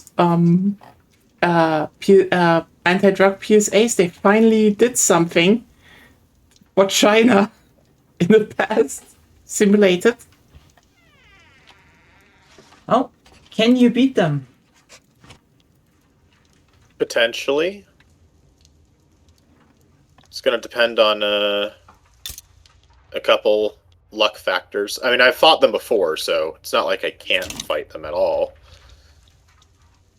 It will be a pain in the ass, though.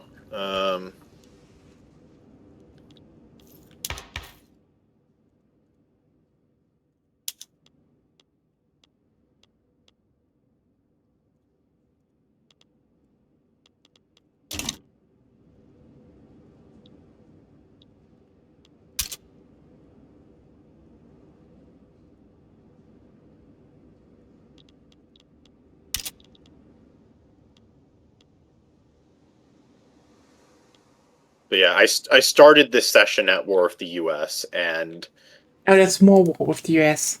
yes. The US just wants war with Portugal. Yeah, not sure why. I mean, they want Morocco for whatever reason. They also wanted Tuscany, so they want lots of things. Hmm.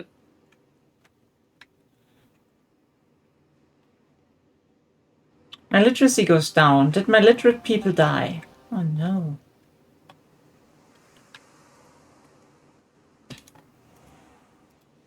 As long as France doesn't join, I'm happy.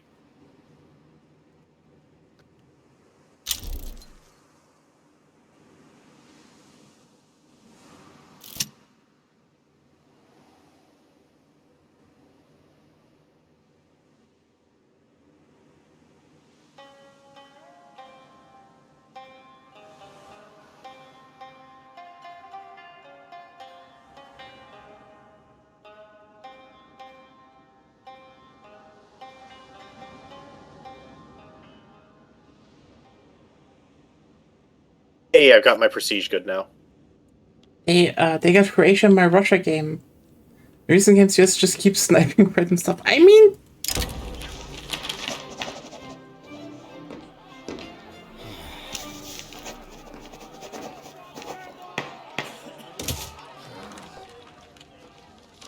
it's actually an interesting behavior, I would say.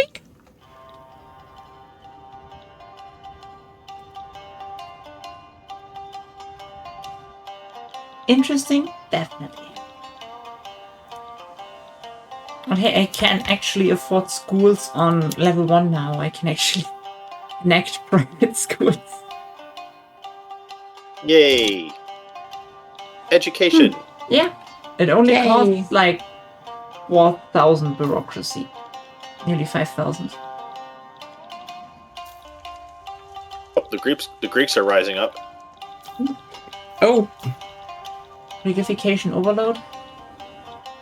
Yes.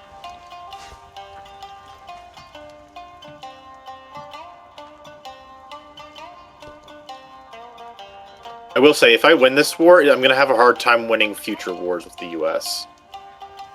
why? Because I'll take away their last foreign location.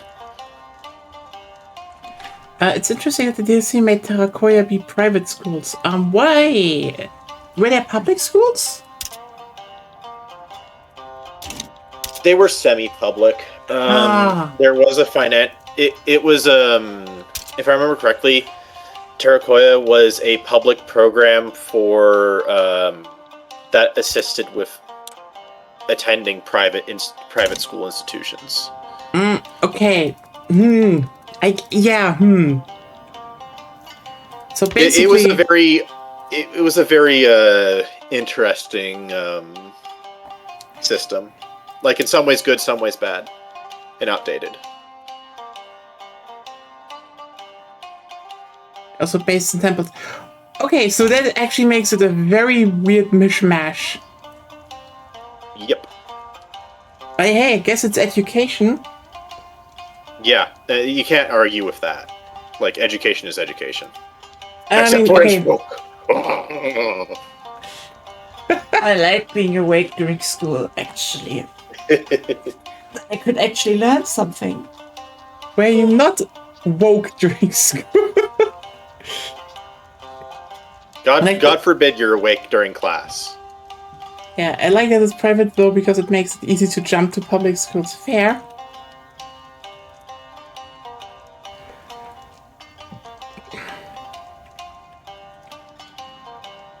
Oh god. I just remembered now that I saw this one picture of like also Ching, what are you doing to Southeast Asia? I'm sorry. You're also controlling the Philippines. They were just let bro chill. They just get independent. No. They get dependent. I also need to colonize a bit of there. Where can I do my atrocities if you get all of them? Papua. I guess I'm invading Mexico Islands? then. Yeah. And doing atrocities to Americans. They're not American. Well, technically, they're on America. Not You can recreate yet. Man in the High Castle. Just split America in half. Yeah. Did you ever watch Man in the High Castle at all? Or... No. No? Oh, okay. It was good at the beginning. I don't know, kind of got a bit wacky later on.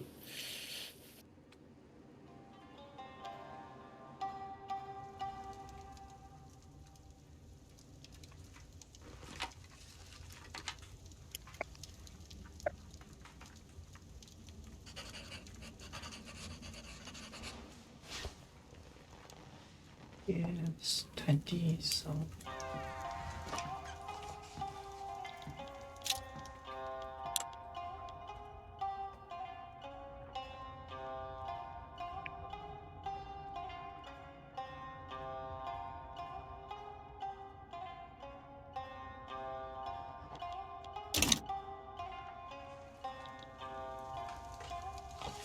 The U.S. has 130 some odd divisions out.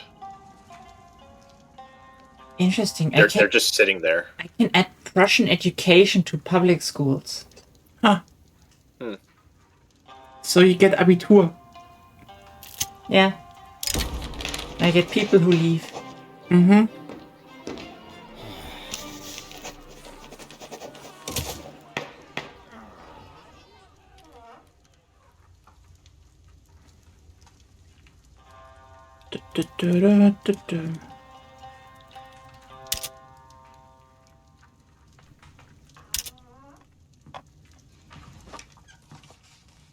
No, the Han are addicted to opium now. No. We need to de-addict them. It goes, Emperor Like goes taxes around on it? personally just slapping on the hand like, don't do opium. Yeah, taxes might help actually. It's cheap to tax. I don't know why. Do I have... It's because it's a vice good. You may also have a It's a traditional list. So does he have something important? No, he's just cruel. cruel.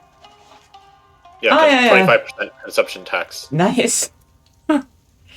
Let's tax. He's a meanie, so that means that you're not allowed to have fun and go to your opium den. Yeah. No fun allowed. Oh no, syntaxes. Helping society. though without a publicly funded health system, I assume, yet. We have the no health system. We have no health. Damn. You just die sometimes. Sometimes you just drop dead. It is how it is.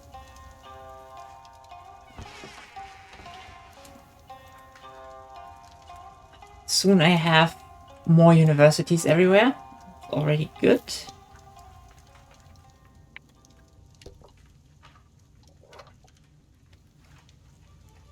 Much like with the opium war, you should just say no to that. Yeah. It's like that one Soviet propaganda picture, just like no.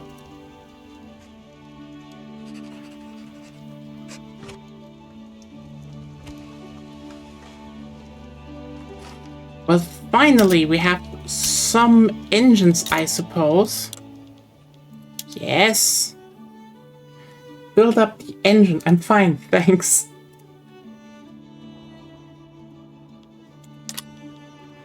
And steel mills are... Are you stealing steel mills? No. That is the question.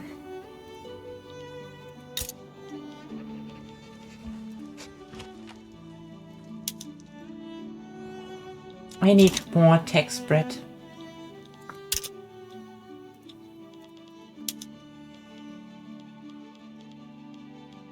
Oh, I just realized that there's a thing called amenability for the country. Which is basically, amenability is basically the willingness of, it's a scaling value that is the willingness at which political parties are willing to negotiate with the country. Yes. So if the political parties are feeling happy towards you, not through approval, but like through their amenability, they are more likely to be willing to negotiate. And if you fail a lot of promises, then they'll be less likely to negotiate, which will make things harder in the future. Bribeability. Oh yeah. The bribeability. Yeah. How about I build more construction sectors? How about I just build more construction sectors? Oh, how about I just flaunt my wealth? Ha ha ha, look at me, I'm great Shing. I can just do whatever I want because I'm great Shing. I'm not wealthy. Second the word. I'm not wealthy, I'm just a humble little small No, guy. it's the largest economy in the world What? by GDP. Obviously.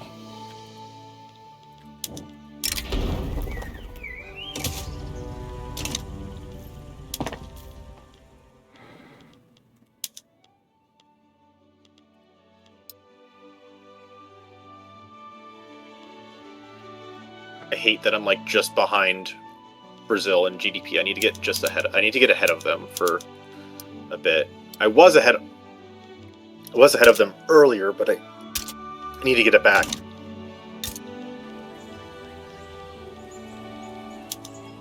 Oh, yes.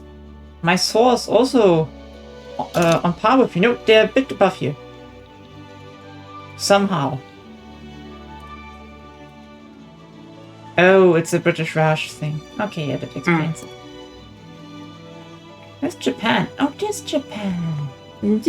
There's Japan. I heard You might reach Russia and the French people soon. Yes.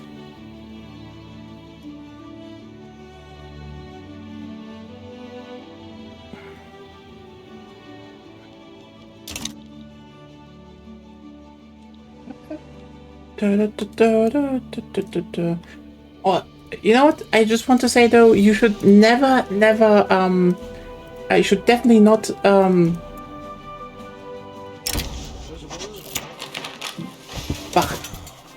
you should not, confuse bribe ability with bright ability. They're two completely different things, even if they sound similar.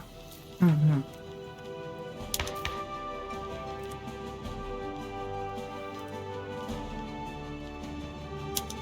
Also, don't confuse it with brine ability. That would end badly.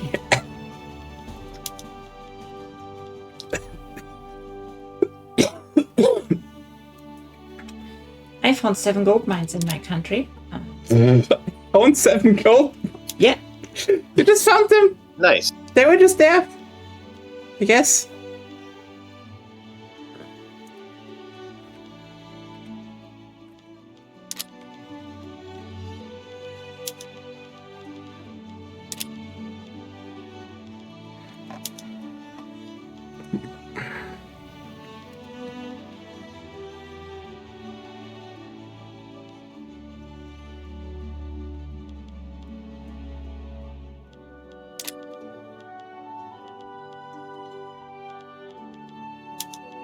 Can I kill another industrialist?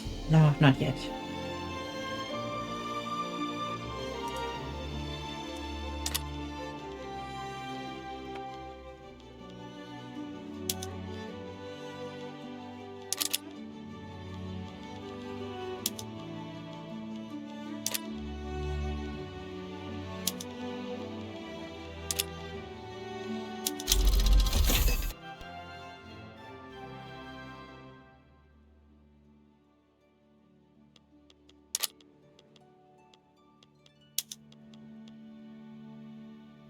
Alright, the Philippines are a colony. Interesting.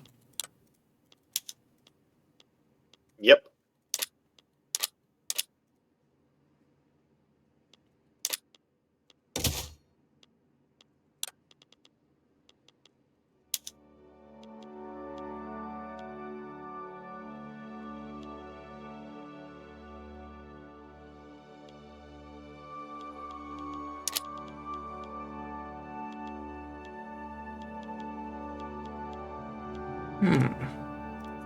Should not bribe your bride. It's a bit of a faux pass.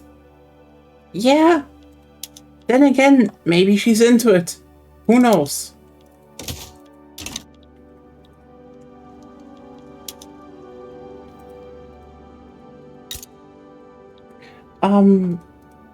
Hey, degraded League 2.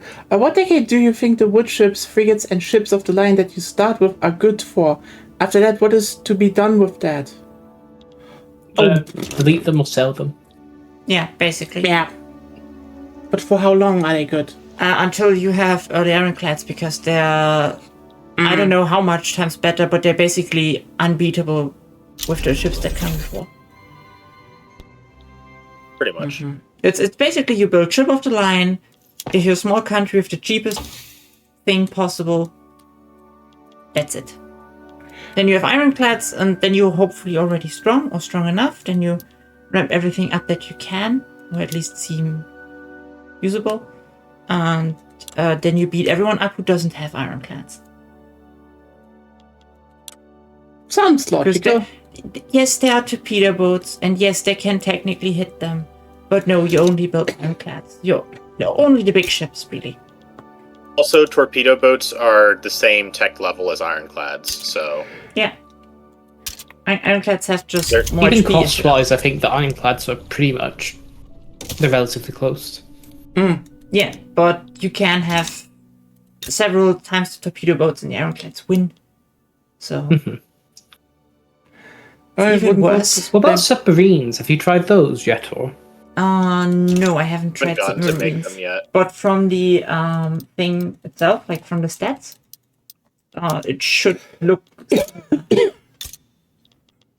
To torpedo boats, or... Yeah. Okay. Like, I don't see stat-wise anything relevant, because what the ship of the line and the ironclads and all those types of ship have is... how's it called? Is bad screening. What screening is irrelevant in this game? Oh, it is. Apparently. I thought it was not. No, it's pretty irrelevant. Oh. If you look at screening, You said irrelevant. yeah, irrelevant. Mm-hmm. It says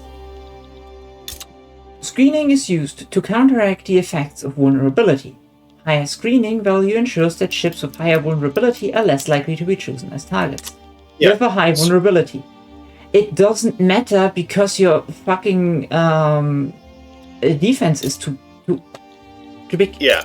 If your defense is too strong, then screening doesn't matter at all. If it's not strong enough and you're fighting like an on par navy, then screening matters, and only then. Yeah, but since the ship of the line and early ironclads and such are so strong, you will in a player versus player war, you will just throw your best ships, mono fleets at each other, because everything else doesn't matter. Okay, good to know.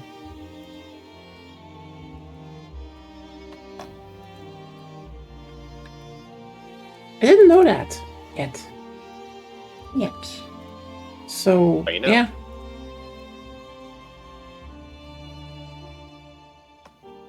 I know. That's good.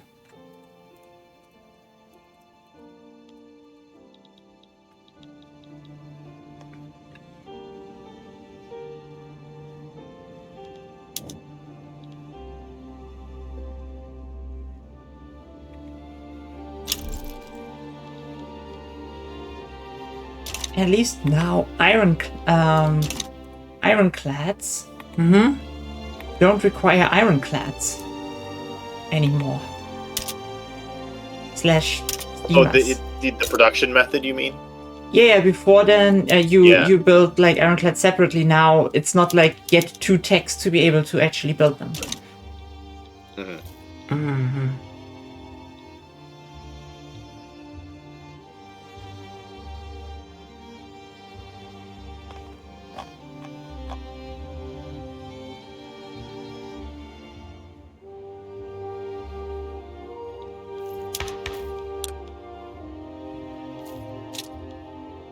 Philosophy department, go. War with the US was really annoying because it hurt my GDP. Not good. Yeah.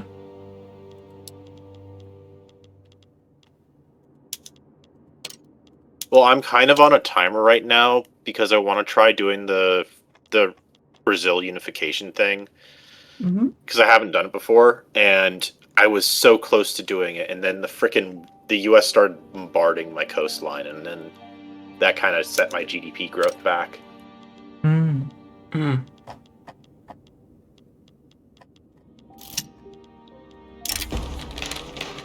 Oh, sorry.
Hold the muscle.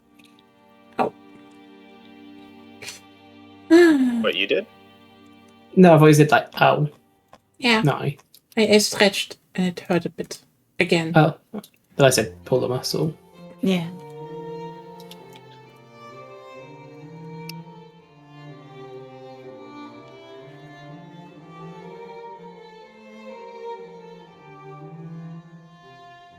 Ruben, Yeah. is there anything I could do to get you to take about 8 million of my debt? Let me see.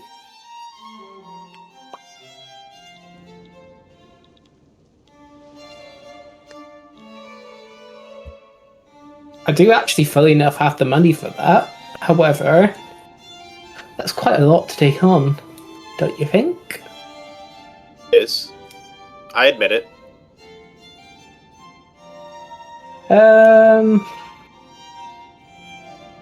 Could you transfer over all your South African holdings? Colonies.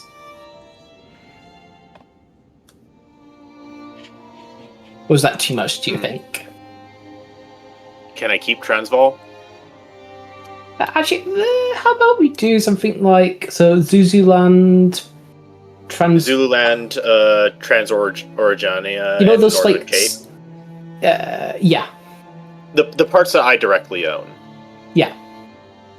So that way you do still keep a land border to Transvaal, and you still keep like Yeah. the Marquise and Portuguese Transvaal. How about that? Okay. Yeah. I didn't intend to spend much time in South Africa. Specifically that zone. All your pots I- are really okay. Let's see. I forget what would be a draft treaty, wouldn't it? Yes. I can put it together for you. Where's the freaking... So obviously you still want a land bridge to Transvaal, so you can still keep Yeah. it in. It just means I could then take Soza and then go on to South Africa, but that's useful. That's funny how I don't get any events for the coup. Oh, too stable? No, like, there should be something. Nope. Too happy. What state's word again? It was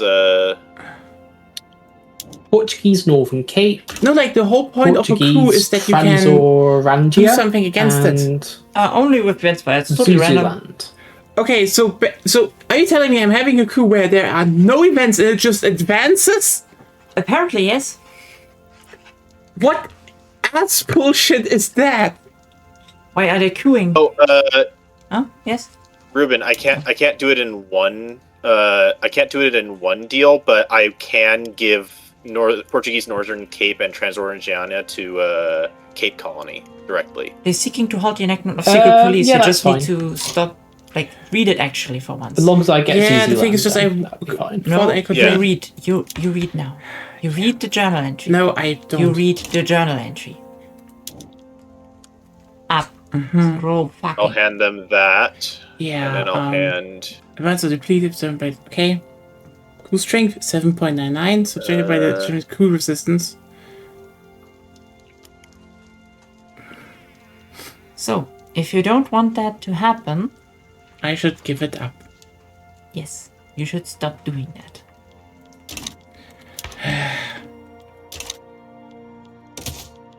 That, and then state transfer, and then Zululand. And then I'll have to do the last bit in a separate deal. Yeah, that's fine.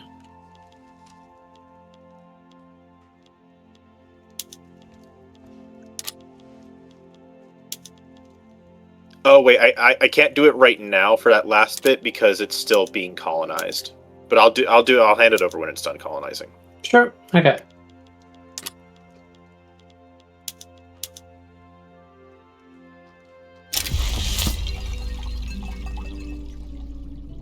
Thank you. He still did This it. means that I Didn't care. What you said was bullshit. No, that was his reason for it. But now you have sense of suffrage. I guess that's good. I guess? You need to read it. Know your fucking journal entries. I don't.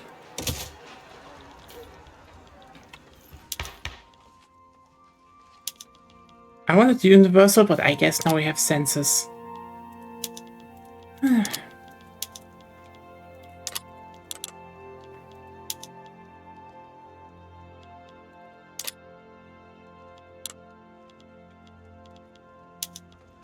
Public schools.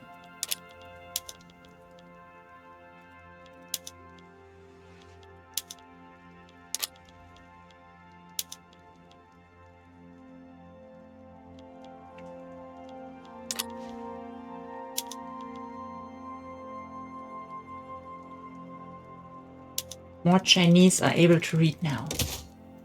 Or will soon.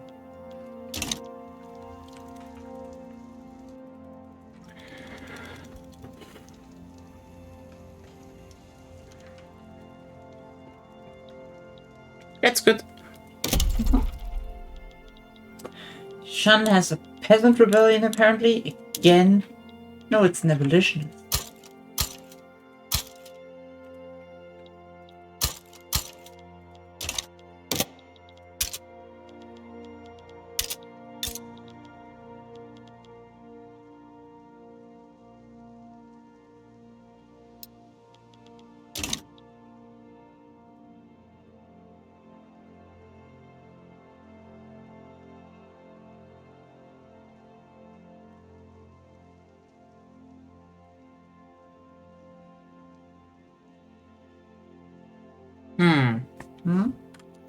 I still need to see how I get out of this. I mean, I guess I can get cultural exclusion through at least. Probably. Do you even need it? I guess it will be useful when I ever open up. To get people? Yes. I get people the old-fashioned way. What is it this time? Conquering or breeding? Breeding. It's always breeding. Why do you always do breeding? What is it? What's it up with you and breeding? It's very efficient if you have a high population. That's all. Oh god, she's got the must kink. No, actually not. And She's generally only into breeding for strictly economic purposes. Nothing else. Oh god. true though. Also, I will just say, no, the guy doesn't have a breeding thing. Like generally, don't look down on the Kingsters that are actually out there horning up everything. Fair point. You do not. You can't believe how many trans women are out there who just want to be bred constantly, all the time. Put them in an oven. Put them in an oven and bake them. Then you get bread. You do that with flour. Seems to work well enough. I guess so. Oh, you know what? It might not work because they don't have enough cellulose. So you need to make sure that it's always the vegetarians and vegans.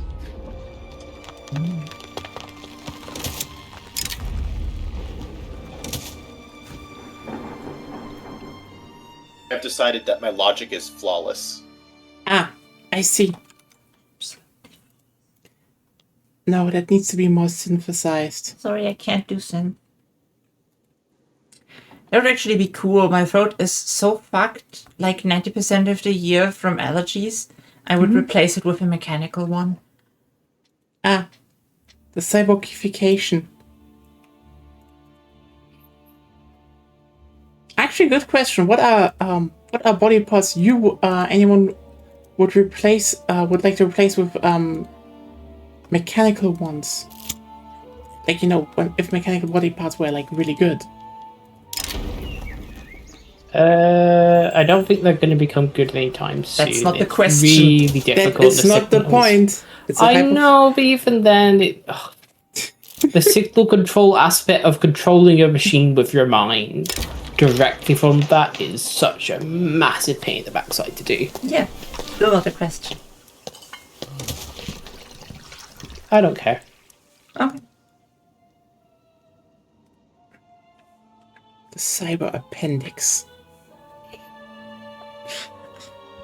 So where you can actually store specific bacterial cultures. Yes, You know that and a bottle of Mountain Dew. It's a very American cyborg implant.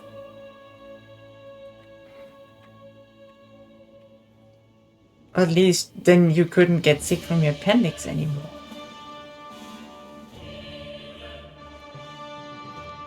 I guess. I'm just trying to. I've given up on the actual premise of it, and I'm trying to think of like What's the most chaotic one that I could choose? And I just had the thought of, what if you did that to your skin? Okay, but what would you replace it Cybernetic specifically? skin. Yeah. Yes. And Which I would probably put some kind of, oh, you know what? I'd put a better and more durable version of OLED screens. Oh. So basically screen skin. Yes. So you could display whatever you wanted on it. Yes. or become chameleon. Yeah. That wasn't my initial thought, but I did think of that afterwards. You can do both whenever you want. It's not like you're Yeah. stuck. Unless you have a brand Oh, deal. yeah. You could do brand deals at Oh, God, yes. Sell my skin rights. Just say, like, oh, yeah, I'll give Kentucky Fried Chicken. what? You will have the colonel on your back.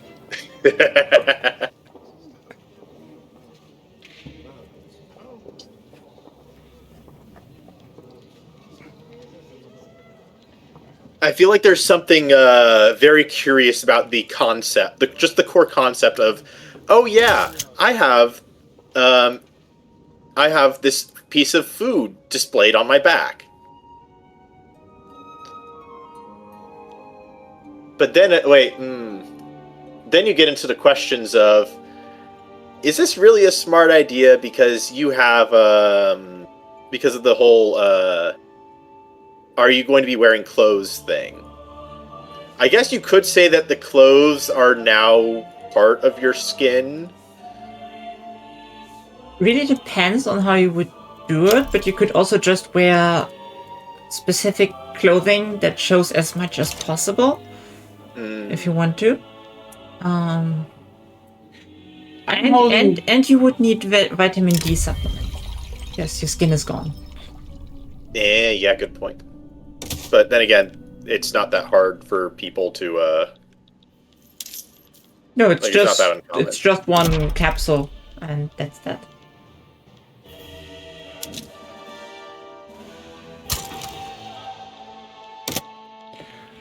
I just had like a very, very cursed thought. And I don't know if I Also- should say. Okay, so if you replaced all of your skin Yes. with cybernetic stuff, hmm wouldn't you be a 24/7 gimsuit wearer? Not that wrong. Not completely wrong. Yeah. So, I don't know, you need to be probably into that before you make bad decisions in life.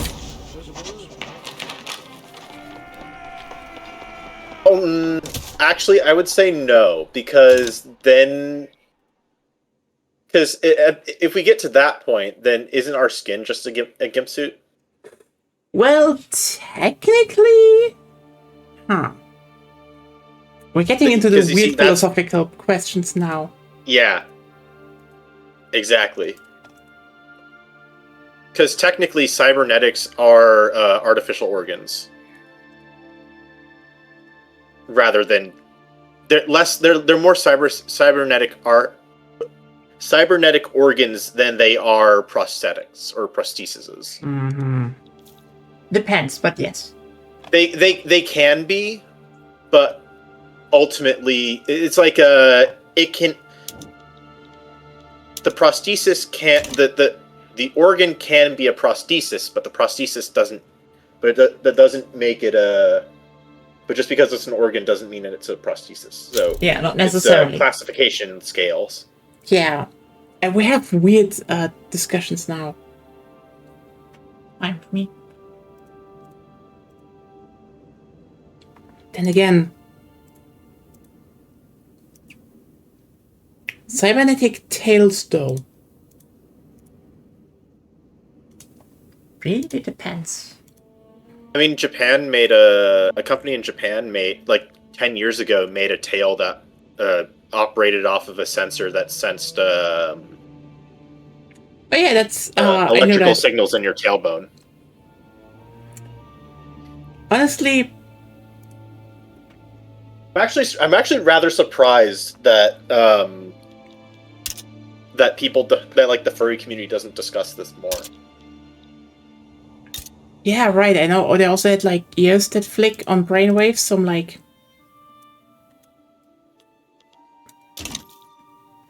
Like surely there are wealthy enough furries that can that would be interested in getting something like that. But then again, I guess a lot of those people are very they like to be avant-garde or like fancy about their suits and oh how no, they that is spend their just wealth and artsy about it. So that is generally just a thing about the furry community. They usually just don't like buying from big corporations. They hate corporations in that regard. They just I don't think it was a big corporation that made it. I think it was like a small yeah, but like you need company. to keep in mind, But fursuits still, are yeah. usually made by just a very handful of fursuit makers, and those get commissioned. And so you know, for them, if there isn't like a specific extra task to get that, they will probably just not integrate that. That's just like the economics of everything. Curse you, reasonable thought processes. Ah, It's a social norm. I hate it. It doesn't align with my ADHD.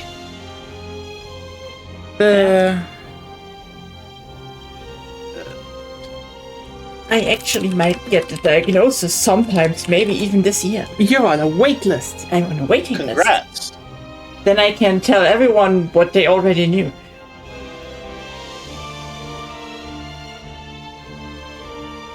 You know what? I just looked up how much the whole brainwave cat ears cost. And Amazon just is like 203 euros. I'm like, no.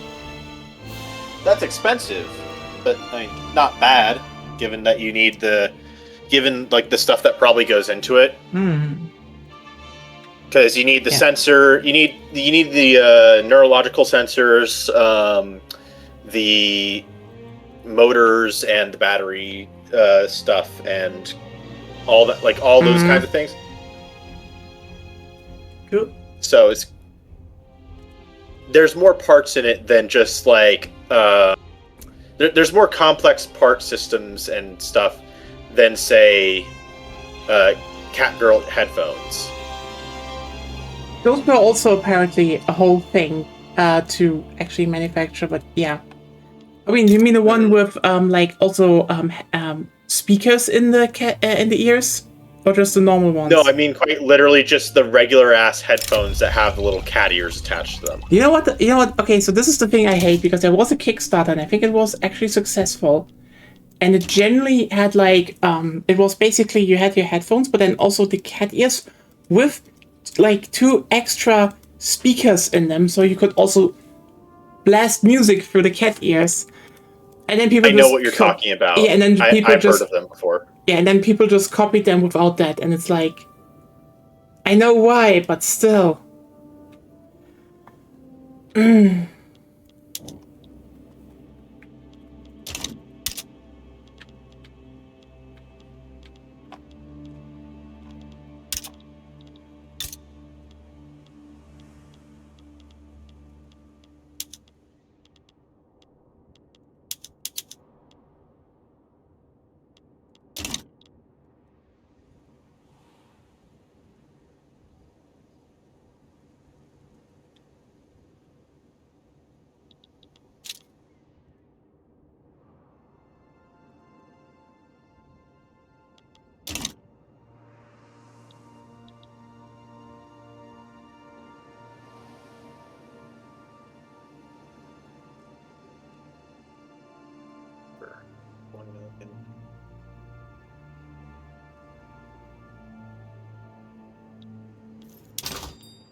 Finally.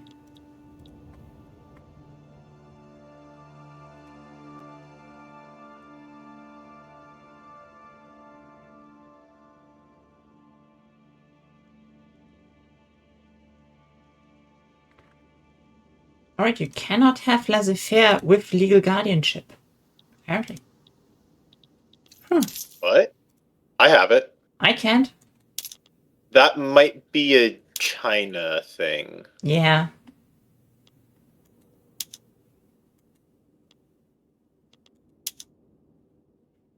You must not have enacted serfdom, isolationism, anarchy. Oh, guild. Maybe guild system? Between the guild system? Yes, I Oh yeah, guilds is what would do it. Yeah.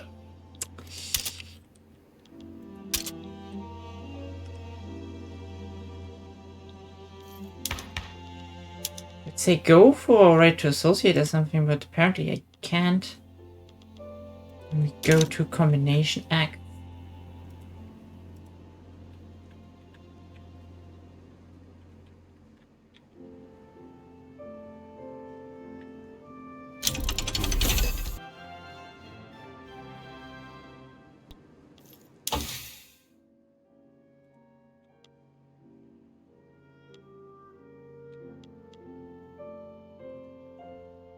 Can you carry 9?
Yeah, it's the woman in the field version of legal guardianship that I can't have, but I'm not even able to have it. I think it's more of a Japan thing. Yes. No, wasn't the women in the fields thing the Montenegro law? Oh yeah. Interesting that they displayed it for me. Huh, maybe they gave you access to it?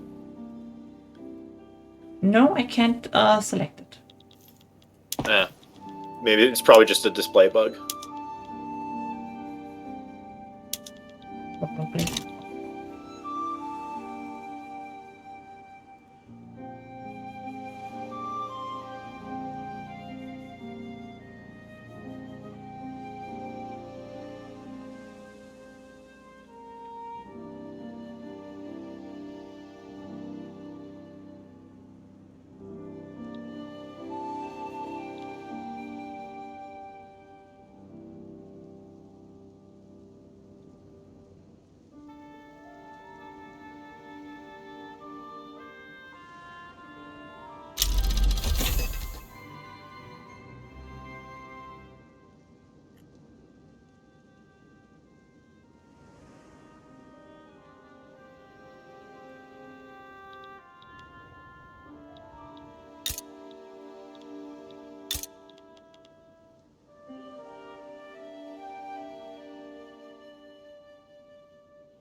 Oh. Well, Oh, game crash? no, out of sync. Nope, out of sync. So, Should we try to resync? Ruben's Ruben's left gonna the game. restart. what? Yeah, I'm just Ruben gonna restart. restarting. Ah, You can just rejoin. then resync? No, he said. You need to listen. Restart. No, because Zeb said something I couldn't hear. No, Zeb explained literally right now to you that Ruben said he restarts. Okay, I don't know what's the. and what are you going to do? Well, I can't resync anymore because now Ruben left. Yeah, that was like...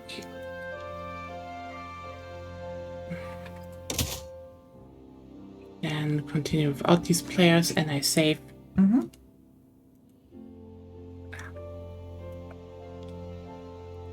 Room! Oh, I thought I would also restart then. And if it works, it works. Let's Come see. on. Yes. Let's see if you even can join. So, 13%, 22%. It was just like, Mm-hmm.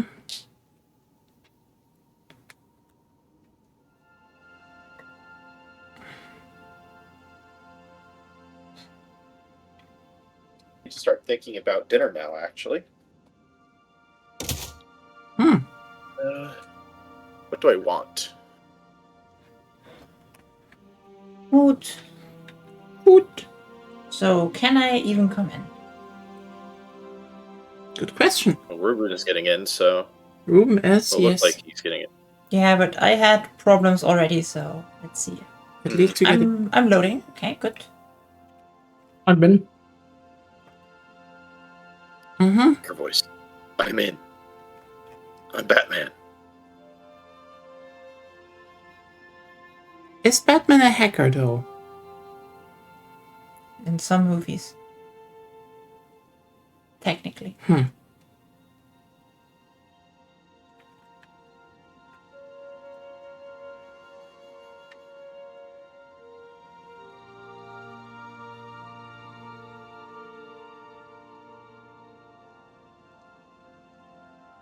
I don't want to go to. I don't want the chicken place because they're gonna have a food truck. Work on Monday. Oh, but if I do, then I can go to the other food truck. So you know what? Let's do that. Chicken I'm place in. it is. Okay, then let's continue. And the next time anything happens with these things, do not immediately leave, please. Okay.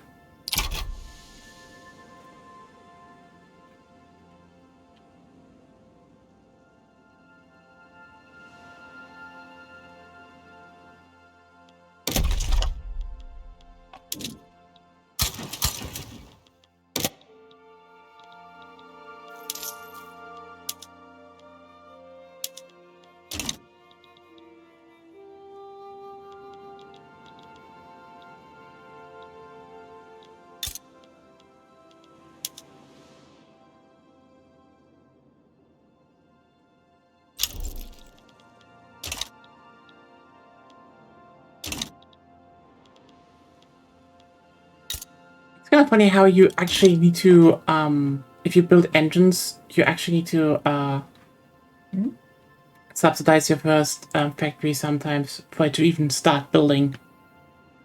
If you have a railway, it starts. Okay, If another mismatched found in let's AI. resync this time. Okay. Yeah. Oh, yes.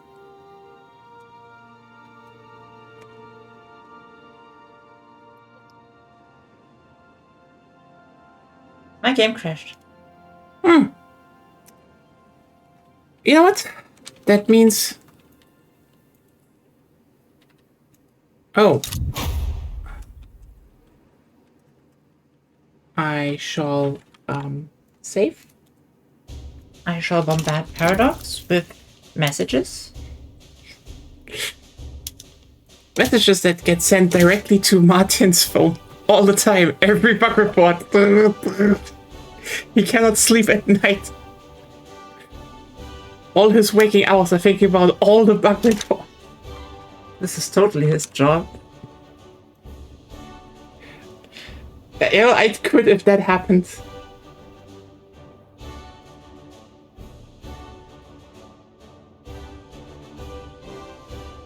But interesting. Could not find the game you were attempting to join. Yeah, I saved, so... Rejoining. I will if you want to... Okay, here's the thing. You start everything then. If you want to keep playing today, because it's almost 1 a.m. here, I restart the game. Else, you could also pause. I know Ruben gets tired soon. That is those are the two options. What would you all want? I don't mind.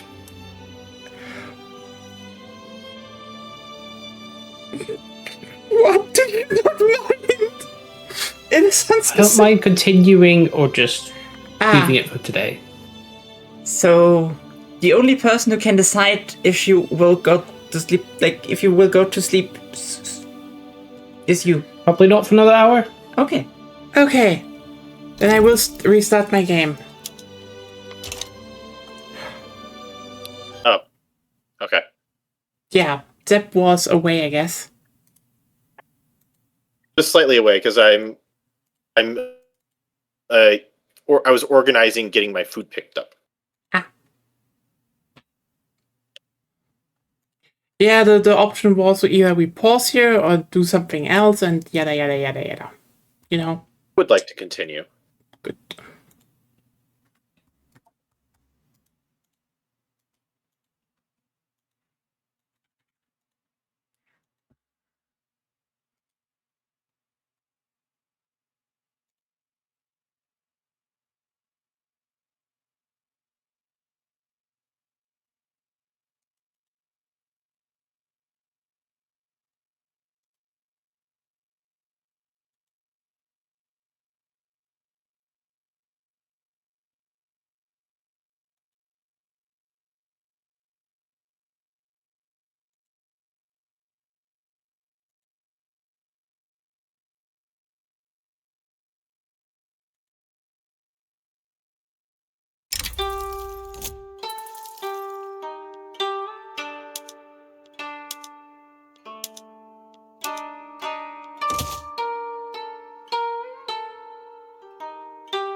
Okay, now you can all join again.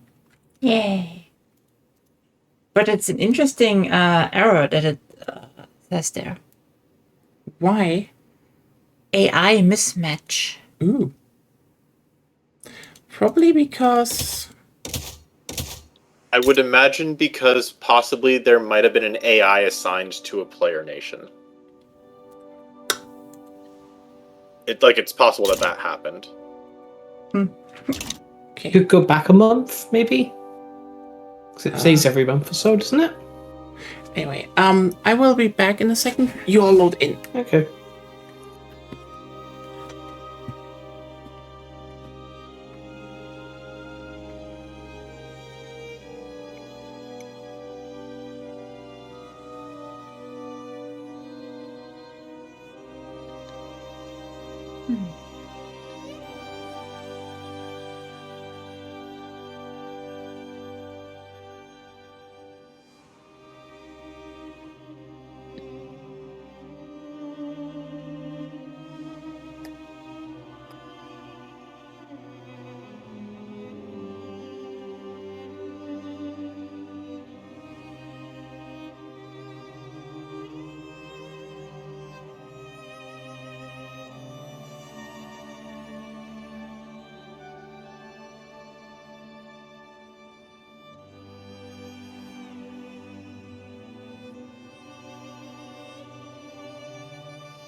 Still not in.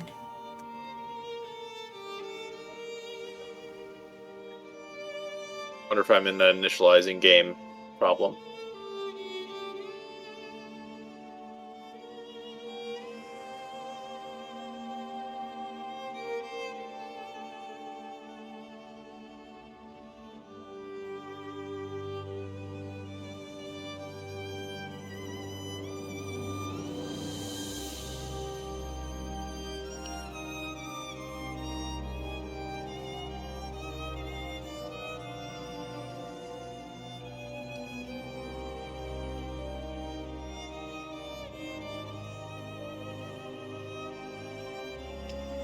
Well, we would have to wait for Nya anyway. Yeah.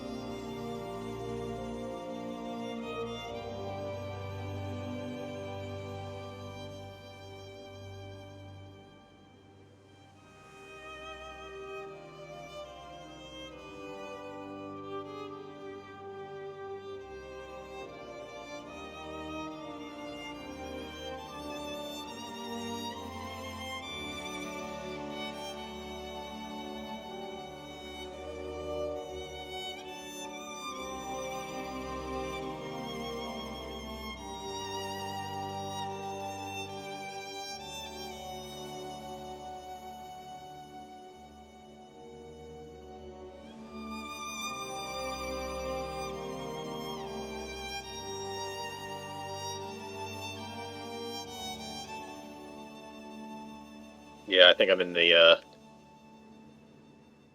think I have the bug. Or What, whatever just it is. stuck on initializing? Yes. Same, probably. Should we Same just as quit well. a day? Yeah. Be right back. Okay.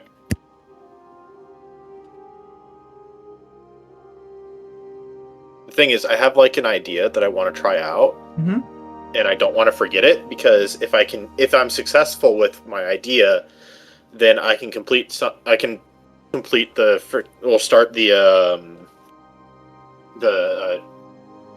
next phase of the journal entry for unifying. Mhm. Let's see. There, join game. I'm repairing Vicky, just in case. Yeah. When it happened to me last week, repairing didn't do anything because the game was working just fine. Yeah, I know.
Everything was verified, and as expected, everything was fine. Yep.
But yeah, it's just stuck.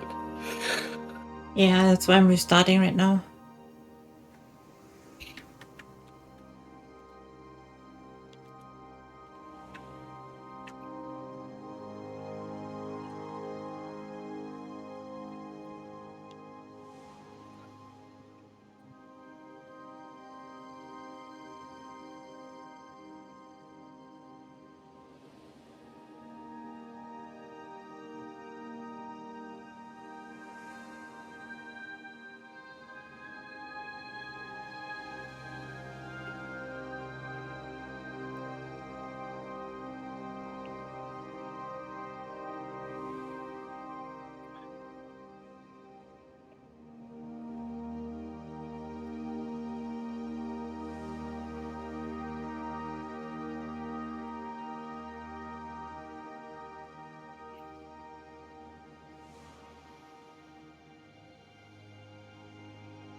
Oh, I'm in.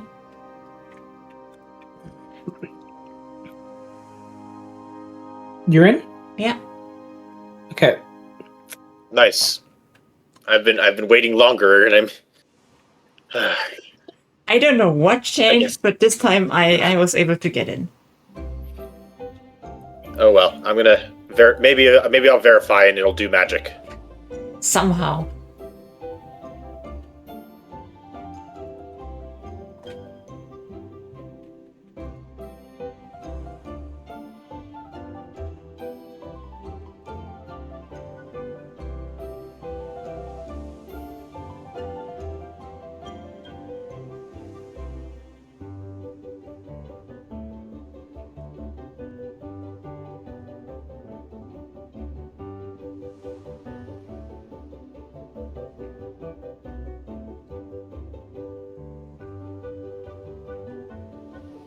Excuse me for my delay.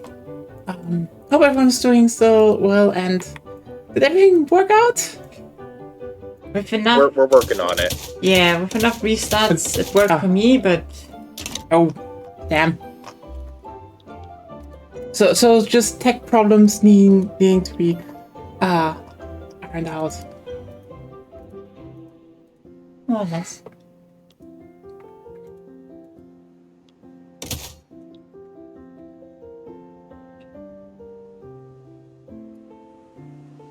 Oh yeah. Interesting thing that is now happening. So I think everyone knows that there is that when it comes to like player numbers of video games, we only really know have like access to one single source Kind of. Usually, because the only API that is allowed to that is like, oh yeah, you can read numbers for games is Steam. So interestingly now, Sony is actually adding a feature to the PS5 home screen that is at least showing how many individual people are playing the most popular games on the system each week. So it's I feel really like that's just smart business because you're essentially creating a situation where it's probably going to do a decent job of inducing some demand for those popular games because people are going to look at it and they're going to be like, huh, that's a popular game. I wonder, then they'll check it out and they might buy it. Yeah. And it's basically probably a free service that they could do. I mean, I should definitely... Cheap, as in, cheap or non-expensive for them. Mm-hmm. Yeah, I mean, I think they should definitely have a bit more nuanced ones. Like, oh, hey, this is like the highest player spike in the week because, it would help, indie games that launch new. Because, the thing is, I'm looking at, the top 8, and I don't think they will change a lot. If you get to the top 10, I would say, the last 3 places might switch around. But still, because, the number 1 on PlayStation, the number 1 played game per week is Fortnite with 14.6 million individual players per week playing actively. Which is... Yeah.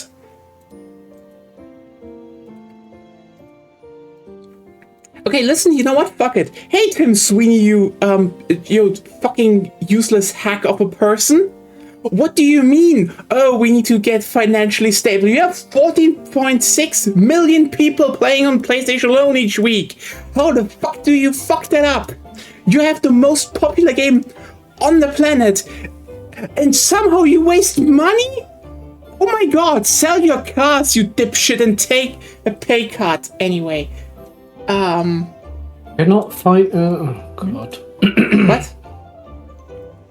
Try again. You should be kicked again? I will kick room then. So if it's not loading... No, it kicked me because it couldn't find the game to join, but... Oh! You know what? Let me just do something here, and you can try to rejoin. Oh, we really just... Did you kick me this time? I can't kick you.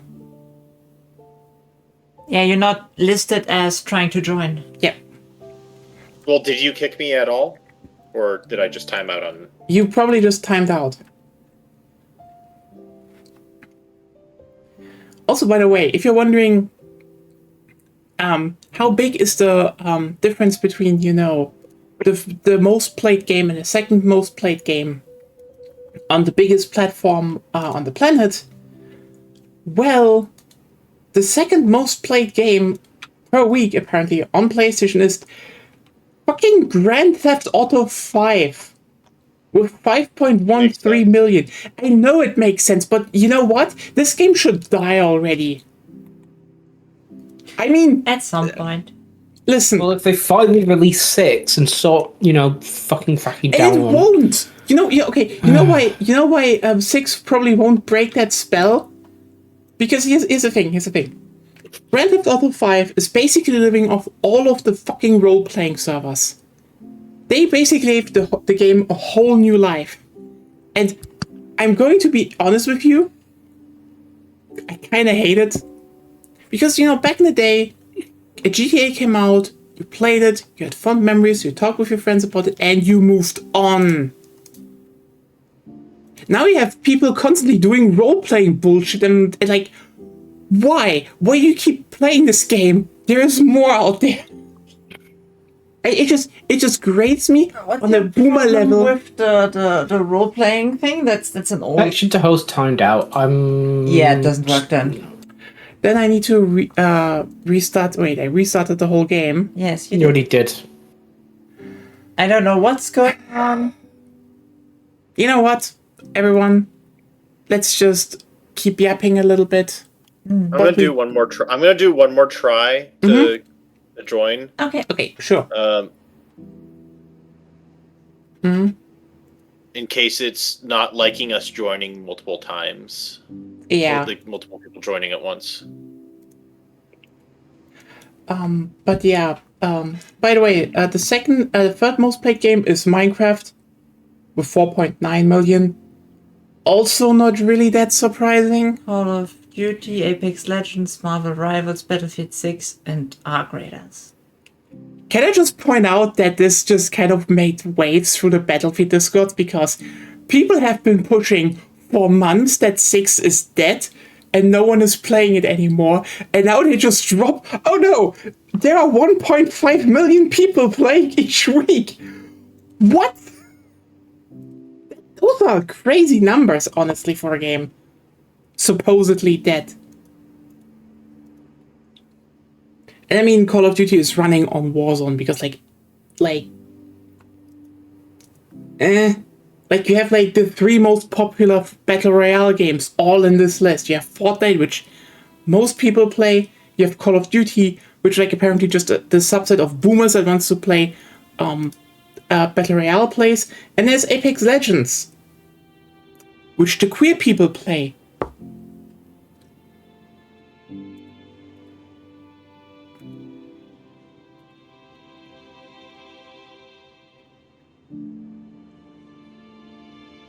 And yeah, it's still interesting, but yeah, that the whole 1.5 million kind of sent shockwaves because people were like, "What?" I'm like, "Yeah." Is anyone surprised by this? Actually, Apparently, my game is not in sync with yours. what? I see Ruben spectating on my end, and on your end, which is the real one because you're the host, he isn't there. Yeah. So, Huh.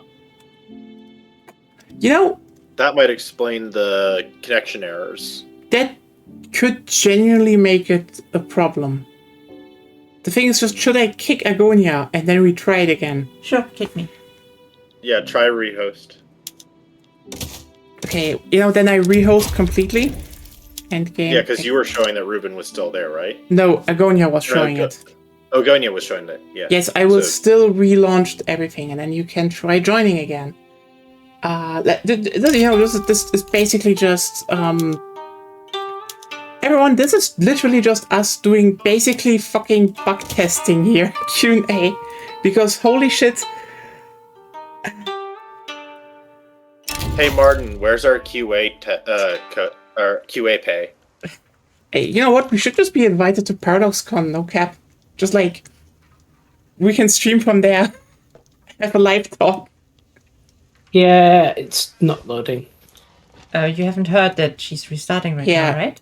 I know, but even then before, just... Yeah, okay. Yeah, it is open now though, so you can all try rejoining. Yeah, I don't. The last, you know what? It gets more stable with each hotfix, and there is more stuff that works again with each hotfix. But Other things, not so much. it is that we're definitely in the Q&As doing overtime period. Yeah. Now that they can catch up to what the game actually is.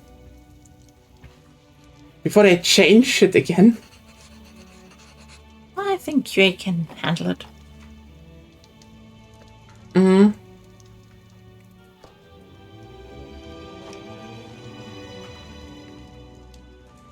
Hope so. Hope they also get paid well. Probably. I truly hope they are getting paid well. I heard generally that Paradox pays their employees well. In general. I do hope so. You can stop saying the same thing over and over again. Yeah. Sorry. I just So, Ruben is at 87%, 100. 10? Okay. How is it? Okay. You're in. Now we need to hope that Zep can make it. Yes. Right. Then And yeah, just to be safe, you stay in the game and not. I am. No, staying. you're not in the game. Wait. Keep thing active.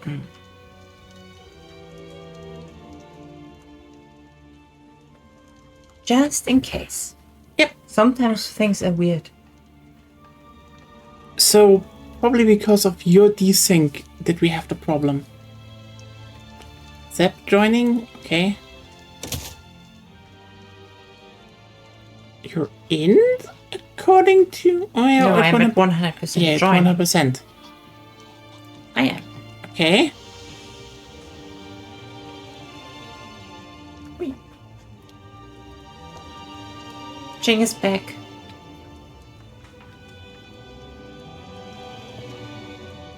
Great, chick. Okay, looks like it's working.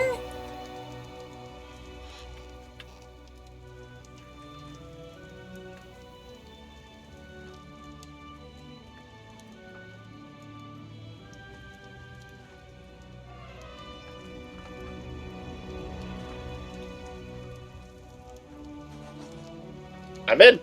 Nice. No. Damn. So if everybody's in, we can continue for a while. Yes. Then I can also announce that. But you can all start again. Okay, you did good. In good news, I managed to finally clear the 1k build power. Nice. So I can build more stuff in Ruben.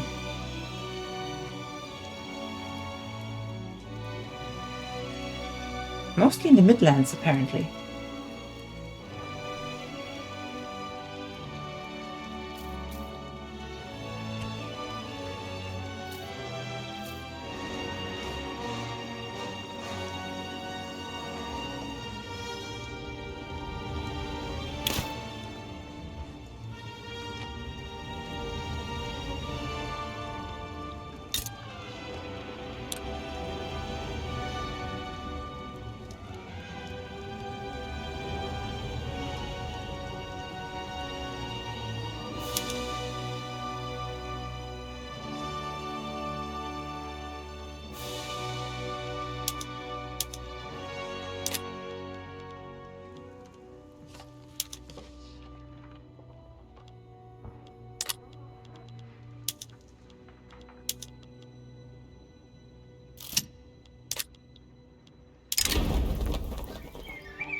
Ooh, finally, my private construction queue is starting to build up.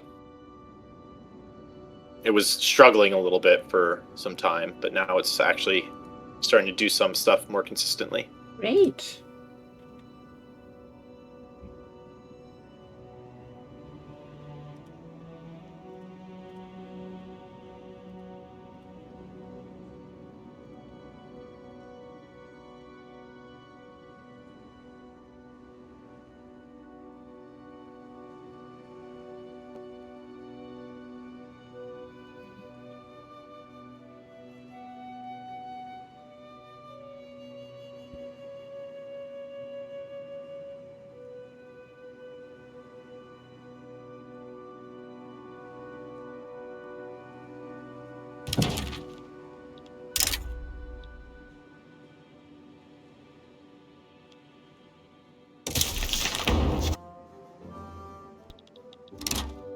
Well, Russia opened me.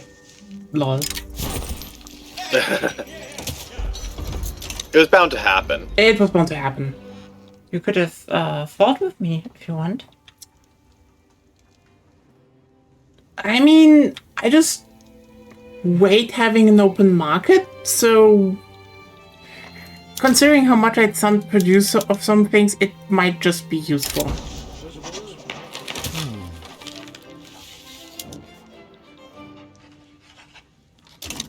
And now we get more stuff.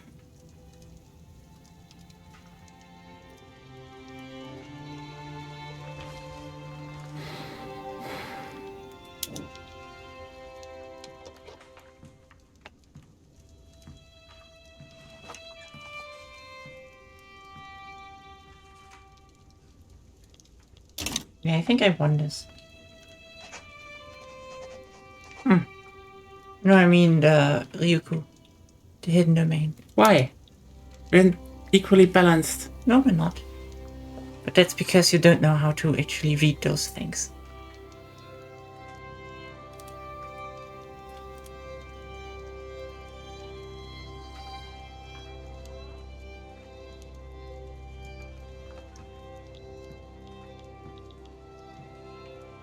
With those kinds of things, there's usually a modifier for the progress bar. Mm-hmm. Yeah.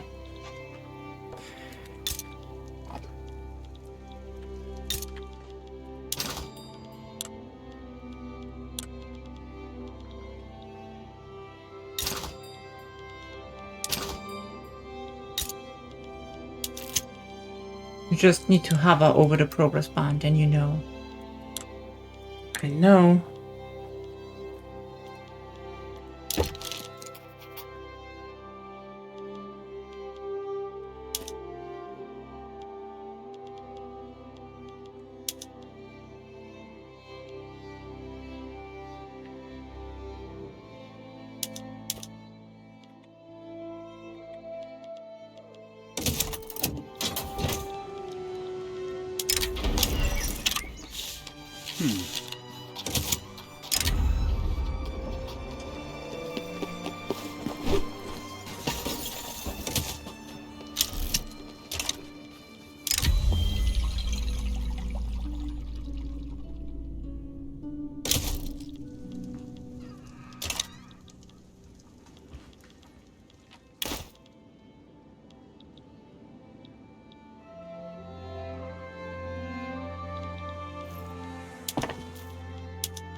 Oh, interesting. So my rivalry is actually giving me nearly 1,000 value for involvement in the US. Yes, if you rival them and improve relations, you get even more. Well, I think the rivalry cancels after a certain... Doesn't it cancel after a certain, like, level of relations being high enough? Yeah, but it still gives you more involvement. And usually if you rival them, they rival you, so everything turns downward, and so you can permanently try to increase relations. Makes sense.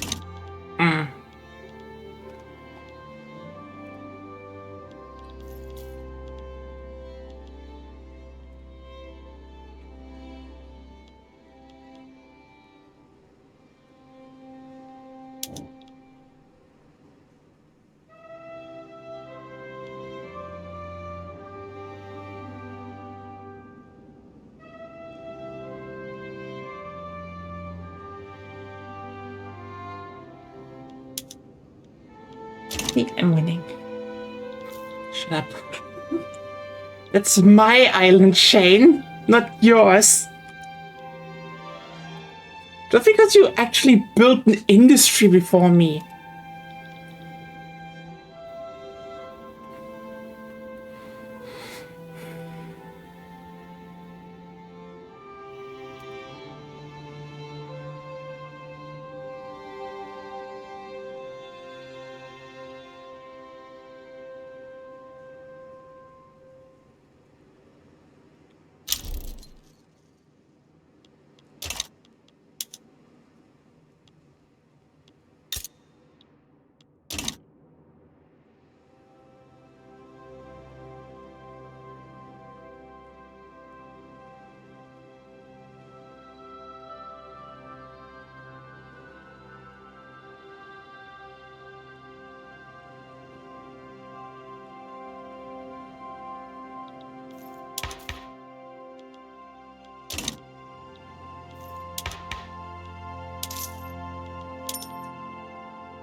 Yeah, even with with some bad,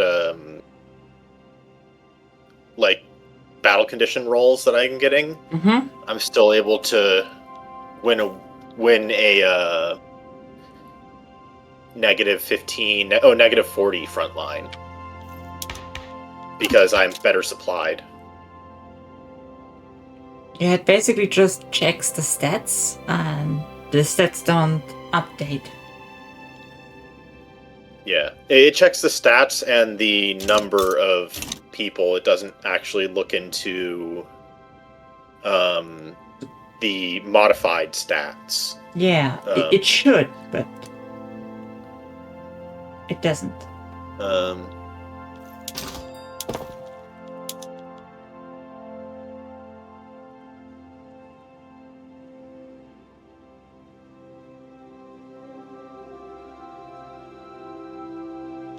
I think it's because the No, I also have it. the supplies Well- supplies modifier doesn't affect the what's it called? It doesn't affect the show up in the modifiers tab. It only shows up on the supplies bar.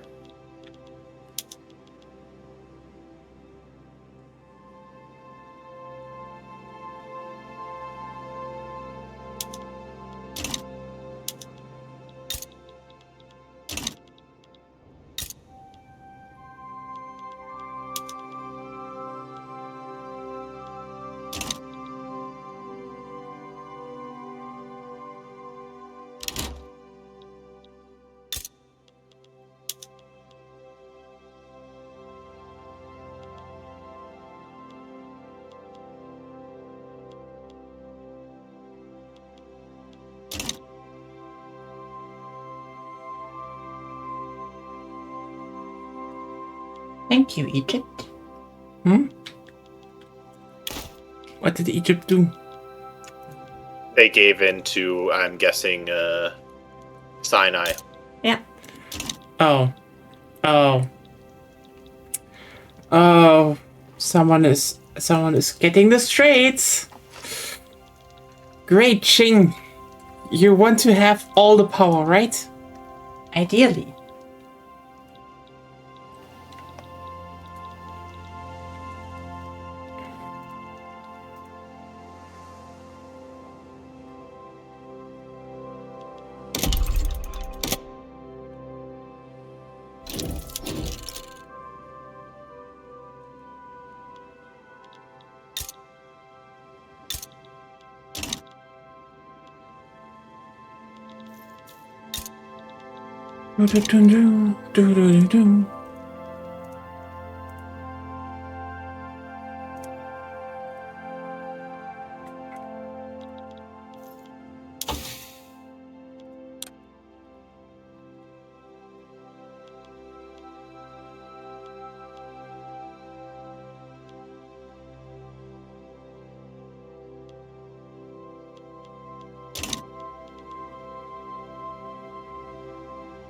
The main problem, in my opinion, is that you need to directly control land around the straits so that you can tax it. I mean, it Yep. makes sense, but It yeah. doesn't make sense. You should do it through your puppets. Okay, that is. They can't- that's they cool. can't- Actually, you can do it through your puppets. You can? Yeah. I can. It may be that your experience that there's a difference for between the unrecognized and I recognized. am sub recognized. ones. Oh, you're recognized. Wow. The problem In is that case, do you I can't build naval fortifications in my puppets. So no. There we go. Mm. That'll do it. Specifically, you cannot build in any one. You have building rights and obviously military stuff that just drains shit. Yeah. So yes, you're forced to control on your own in a game which over the last 3 years they made it more and more annoying to control land directly.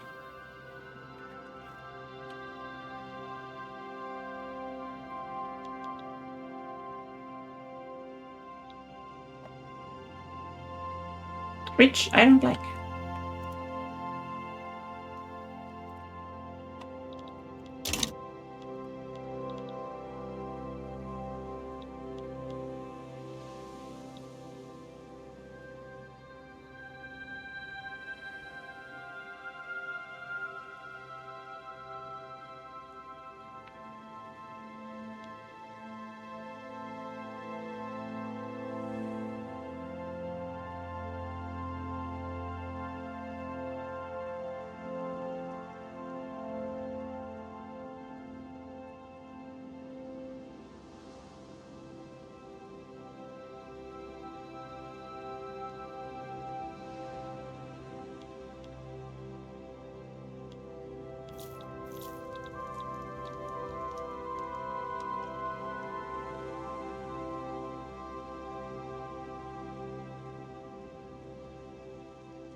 Japanese national awakening has begun in Kanto.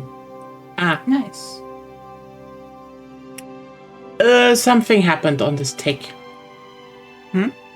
It stopped for me, so this means out of sync is coming. Yep, there it is. Mismatch found in events. Oh, I know what happened. The hidden domain triggered. By the way, no one leaves the game right now, okay?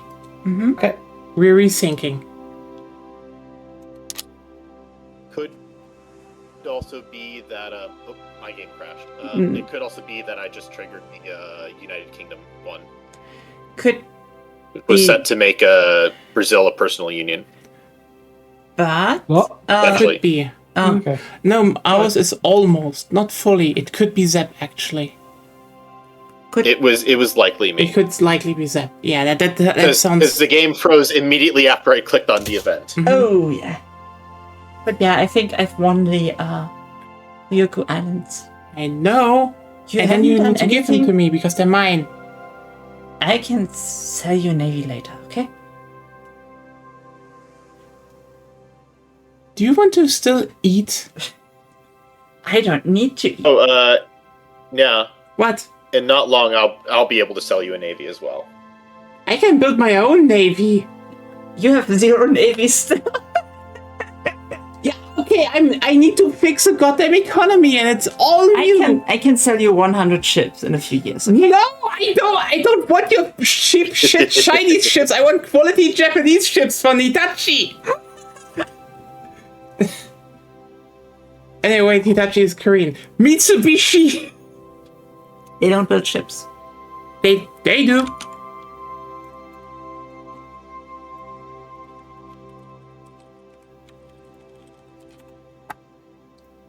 Mitsubishi Heavy Industries, ships and oceans. See, that's not Mitsubishi. That's Mitsubishi Heavy Industries. That's a It is different literally Mitsubishi. different company. No, it's the fucking, it's the same. They just have also a part, a segment that also does cars.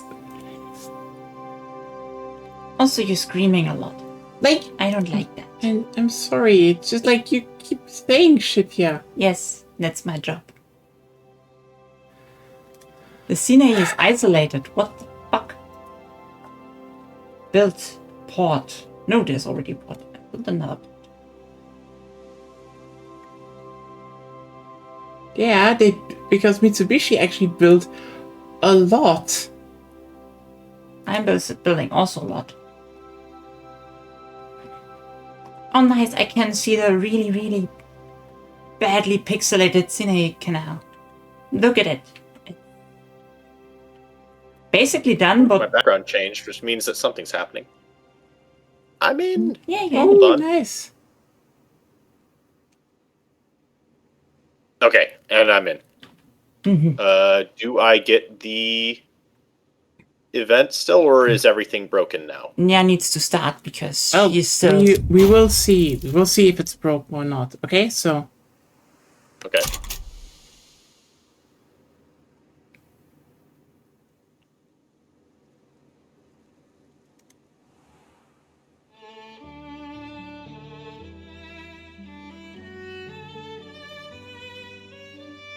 Oh, Okay, those are good. giant people. seems to work. Yes, very big people. Congratulations. Okay, good. My guy is the heir to Brazil. Got it. Nice.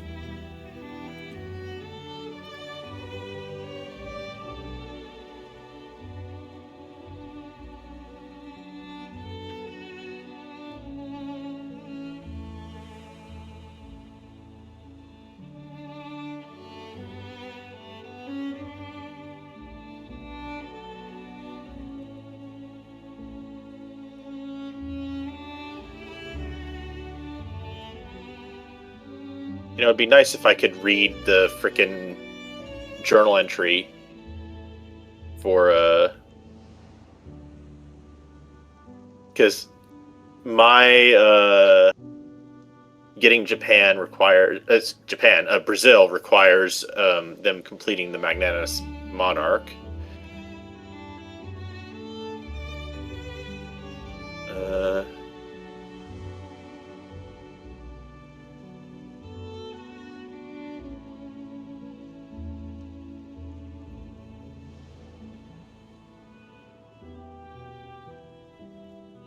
Yeah, Mitsubishi Heavy Industries.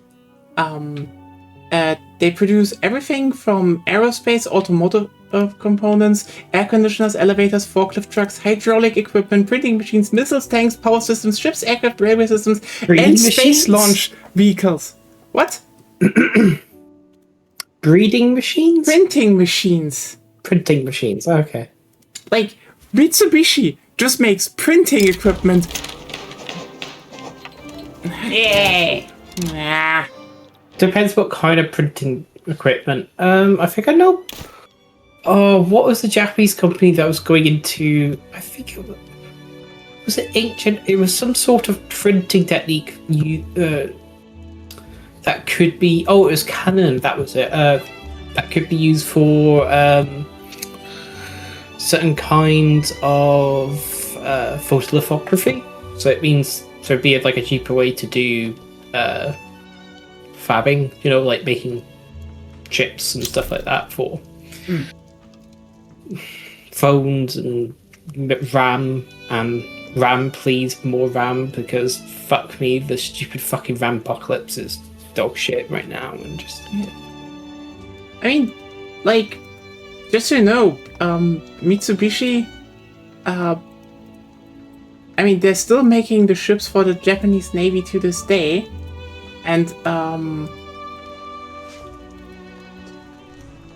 you can probably guess which ship they built back in the day. Right? Maybe. The Yamato. No. They built the Yamato. Okay.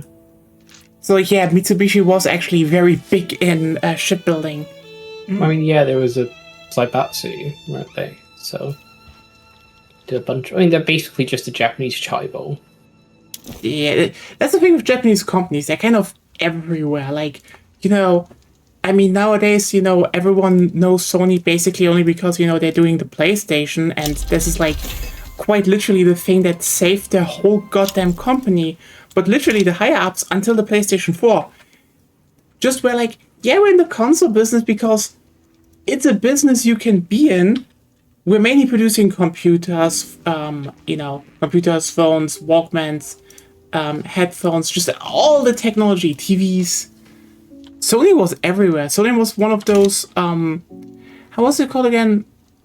They basically tried to be in every single technology part of of human life. So like, you could just have like a whole house equipped only with Sony products. That was their goal. Oh, they still make phones. Actually, it's quite funny. Oh yeah, I know. It's actually kind of interesting where they're still in and where they are out.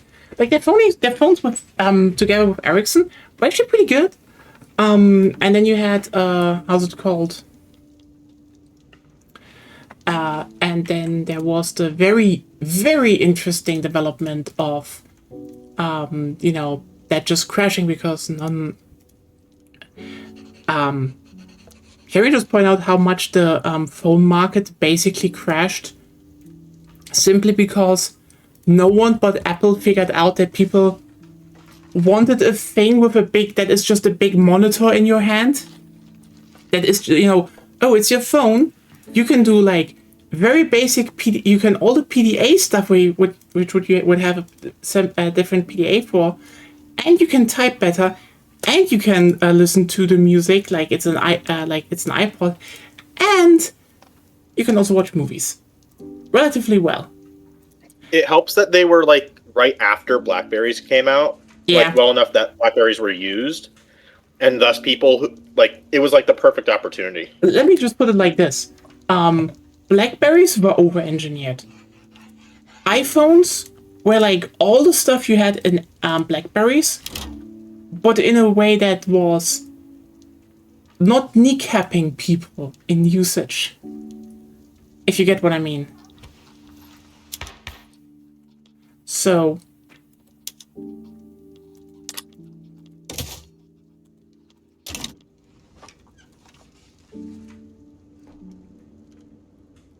it's one of those, they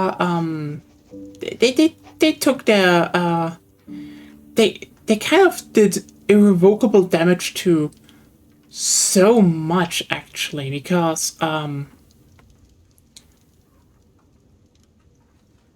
I mean, and then, all the Korean companies basically entered the market with like everything. Like, remember before that, like literally, before the 2010s, who knew of Samsung outside of like real tech industry? I did. I mean, yes, you're a fucking nerd. Well, I mean, if you're in like industrial side of stuff, yeah, That's what they've I been around mean. for Like, you ages. probably heard of Hitachi No, or that's Samsung not and stuff. tech though. Yeah, I mean, just more like, and now Samsung is just like the people that make your TVs and phones. Actually, they sold off their Chinese side of the TV business, so they're kind of divesting in that area, to be honest. They're still making TVs in the West, so. I mean, we still have a Samsung. For all I know, okay. Our old Samsung LED, it's breaking down. So maybe at some point we should get a better one, but that's a different topic.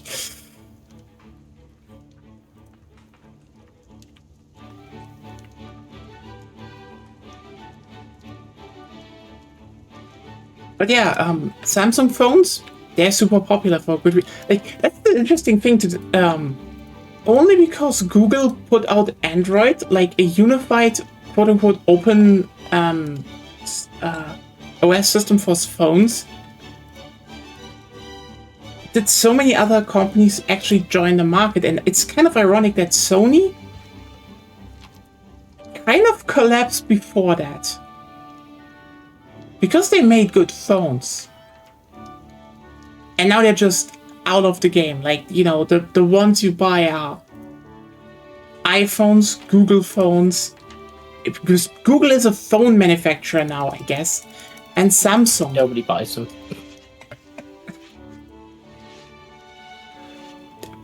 I guess It's all Samsung or Apple, realistically. Yeah. I mean, It's the Chinese brands.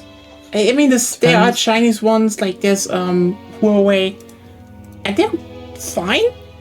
Generally, they're fine. Pretty good, but depends Yeah. if you want one. I mean, I have Samsung, and Samsung has not let me down yet, so Although it depends on if you live in the US or not. yeah, fair.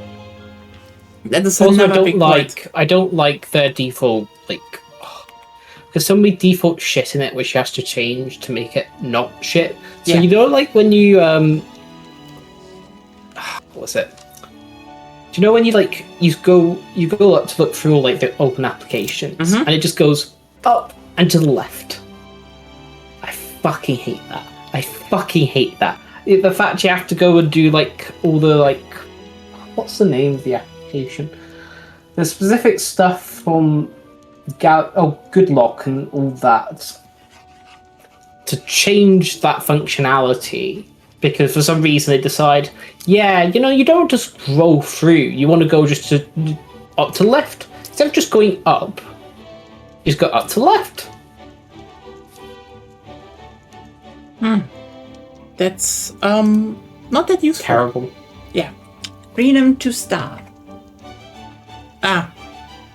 Also, Google's locking down Android and they're just making it shit and fuck. I'm going literally my next phone. I'm just gonna go to iOS because fuck. Also, did you see any of the stuff with the new Google Book at all?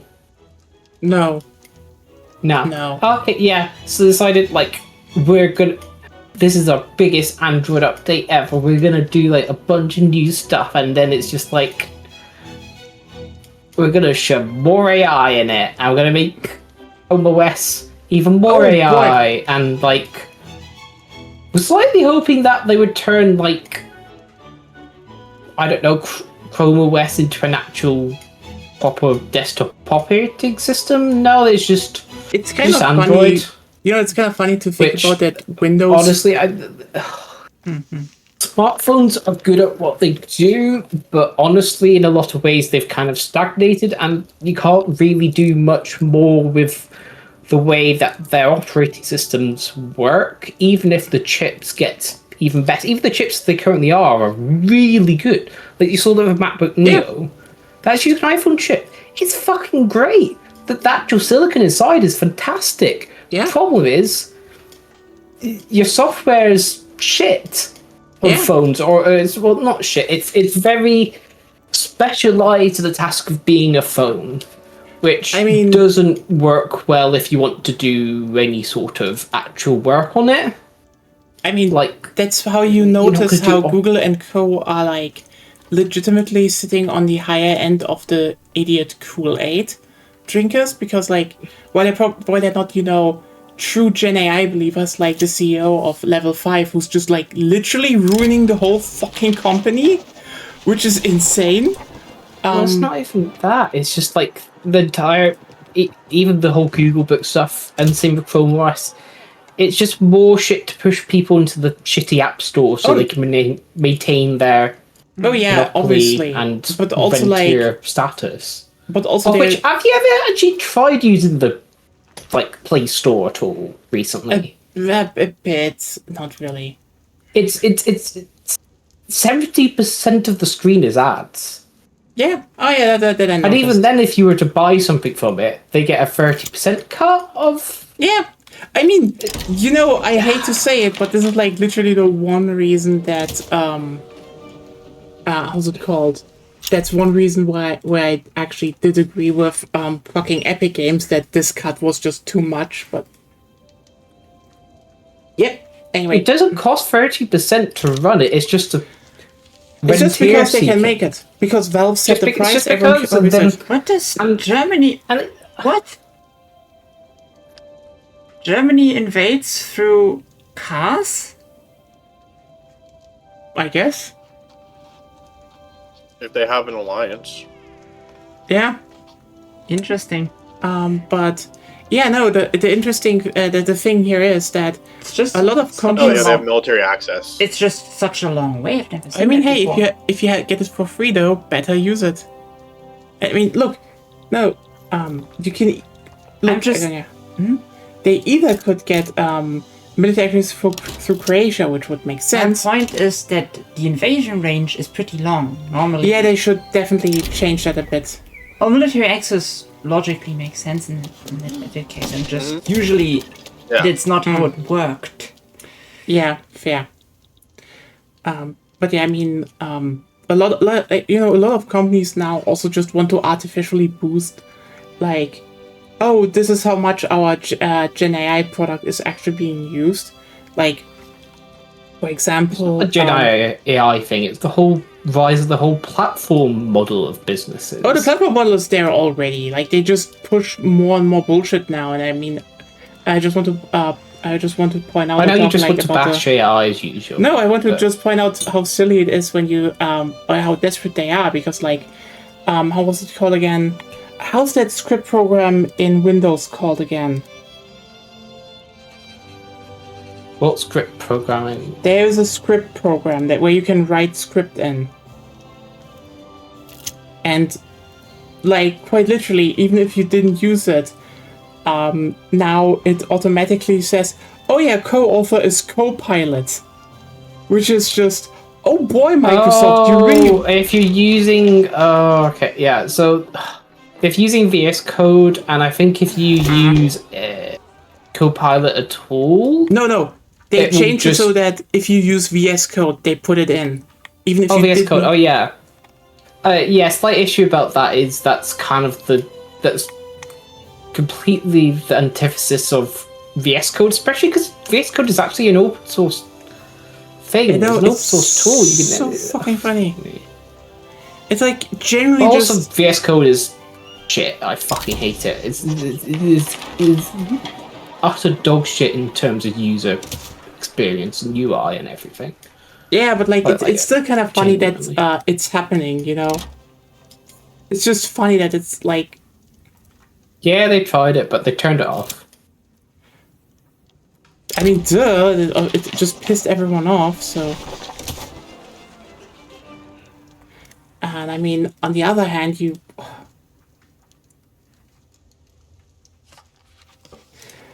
Ah.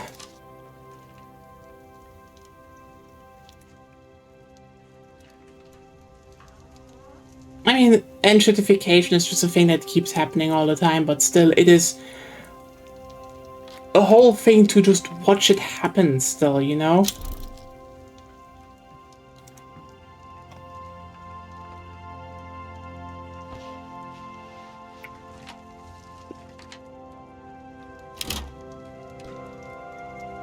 Oh, interesting. So the power block statue for the Commonwealth, for the Mhm. Cultural Commonwealth, is minus 25% degree cost and plus 3 prestige. That's the same as the Empire one. Yeah. Which is not bad.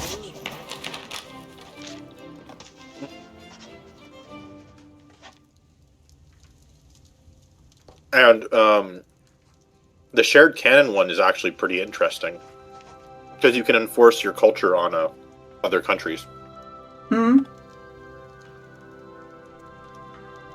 which makes them cheap to annex. Yeah, that's actually like the best thing for directly controlling stuff.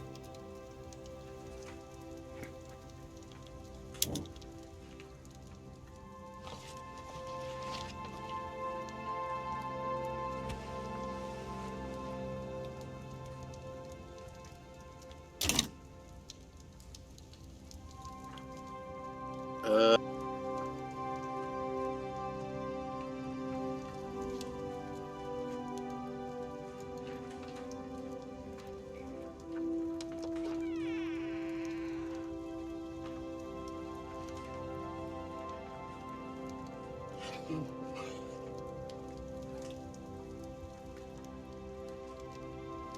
Can I just say one thing? the cultural, the shared canon ability to change to add your primary culture group Mhm. does seem to require one of the main principles. So like, it looks like I can't spread it to Morocco because I don't share a language group or a language trait with them. But maybe at the higher levels of the thing, it might like give me more flexibility. Yeah, you can hover over it and look that up technically. I did. It looks like I can't, but it's hard. But I'm hopeful or wishful, but not expectant.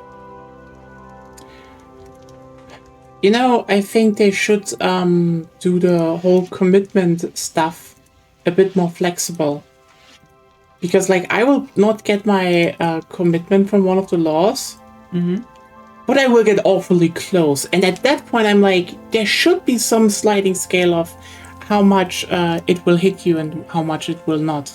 Maybe they just have another button that's next to the announced delay to ensure to like an extra higher risk one of being like, if you are currently working on it, say ensure the people, so like make them like a final feel more one. comfortable about it. Yeah, that would also help, like getting a final extension. And that final extension is lasting beyond when lasting until the enactment ends. And if it fails, then you can say that they're super mad for a longer time. Mm-hmm. And if it succeeds, then they're just like, nah, we're still a little upset, but Yeah, we're not. We're canceling out our. It would be like a -2 from the delay. yeah, that's the thing. There needs to be a little bit more leeway. I don't Like know it's not a how. thing you want to do. Mm-hmm. I'm like permanently cycling the adoption phase of Combination Acts.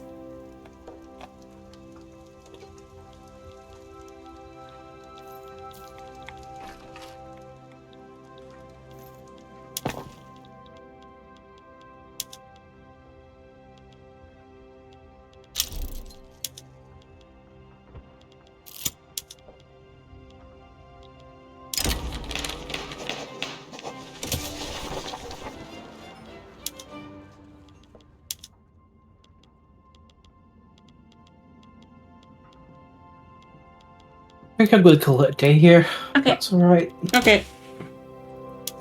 Oh, I need to switch those over still. What? What? Our minds are still on PM1 and Oh, I 2. just unlocked it. So. But you have such a high literacy rate, you should have that. Shut up! I don't! I do not, and you But can't we- do anything against it. Managed another 10 years though. Okay, Mm-hmm. but yeah. See you guys. See you. Bye. Hey, Ruben. Bye. Ooh. Why are you always sighing so Can you hard? be okay and see how old Queen Victoria is? Yeah, sure. I was like, why do I sigh? Yeah, you sigh all the time. It's terrible. She's 51. She's young and Young and kicking, marinating in ale and eels in jelly. Yeah, 51. Well, okay. So, next time, we'll see what the hotfix will fuck over stuff next time. I have overtaken Ruben in prestige. How? Because you're the great Qing played economically viable. and Ruben's not really doing much of anything. Yeah, He's I, maintaining the empire. yeah, I noticed. Ah, that's the reason I think I've had a lot of prestige from leading goods producer now. Ah, yeah, that makes sense if you just produce everything. Yeah, I'm slowly industrializing, so. Mm.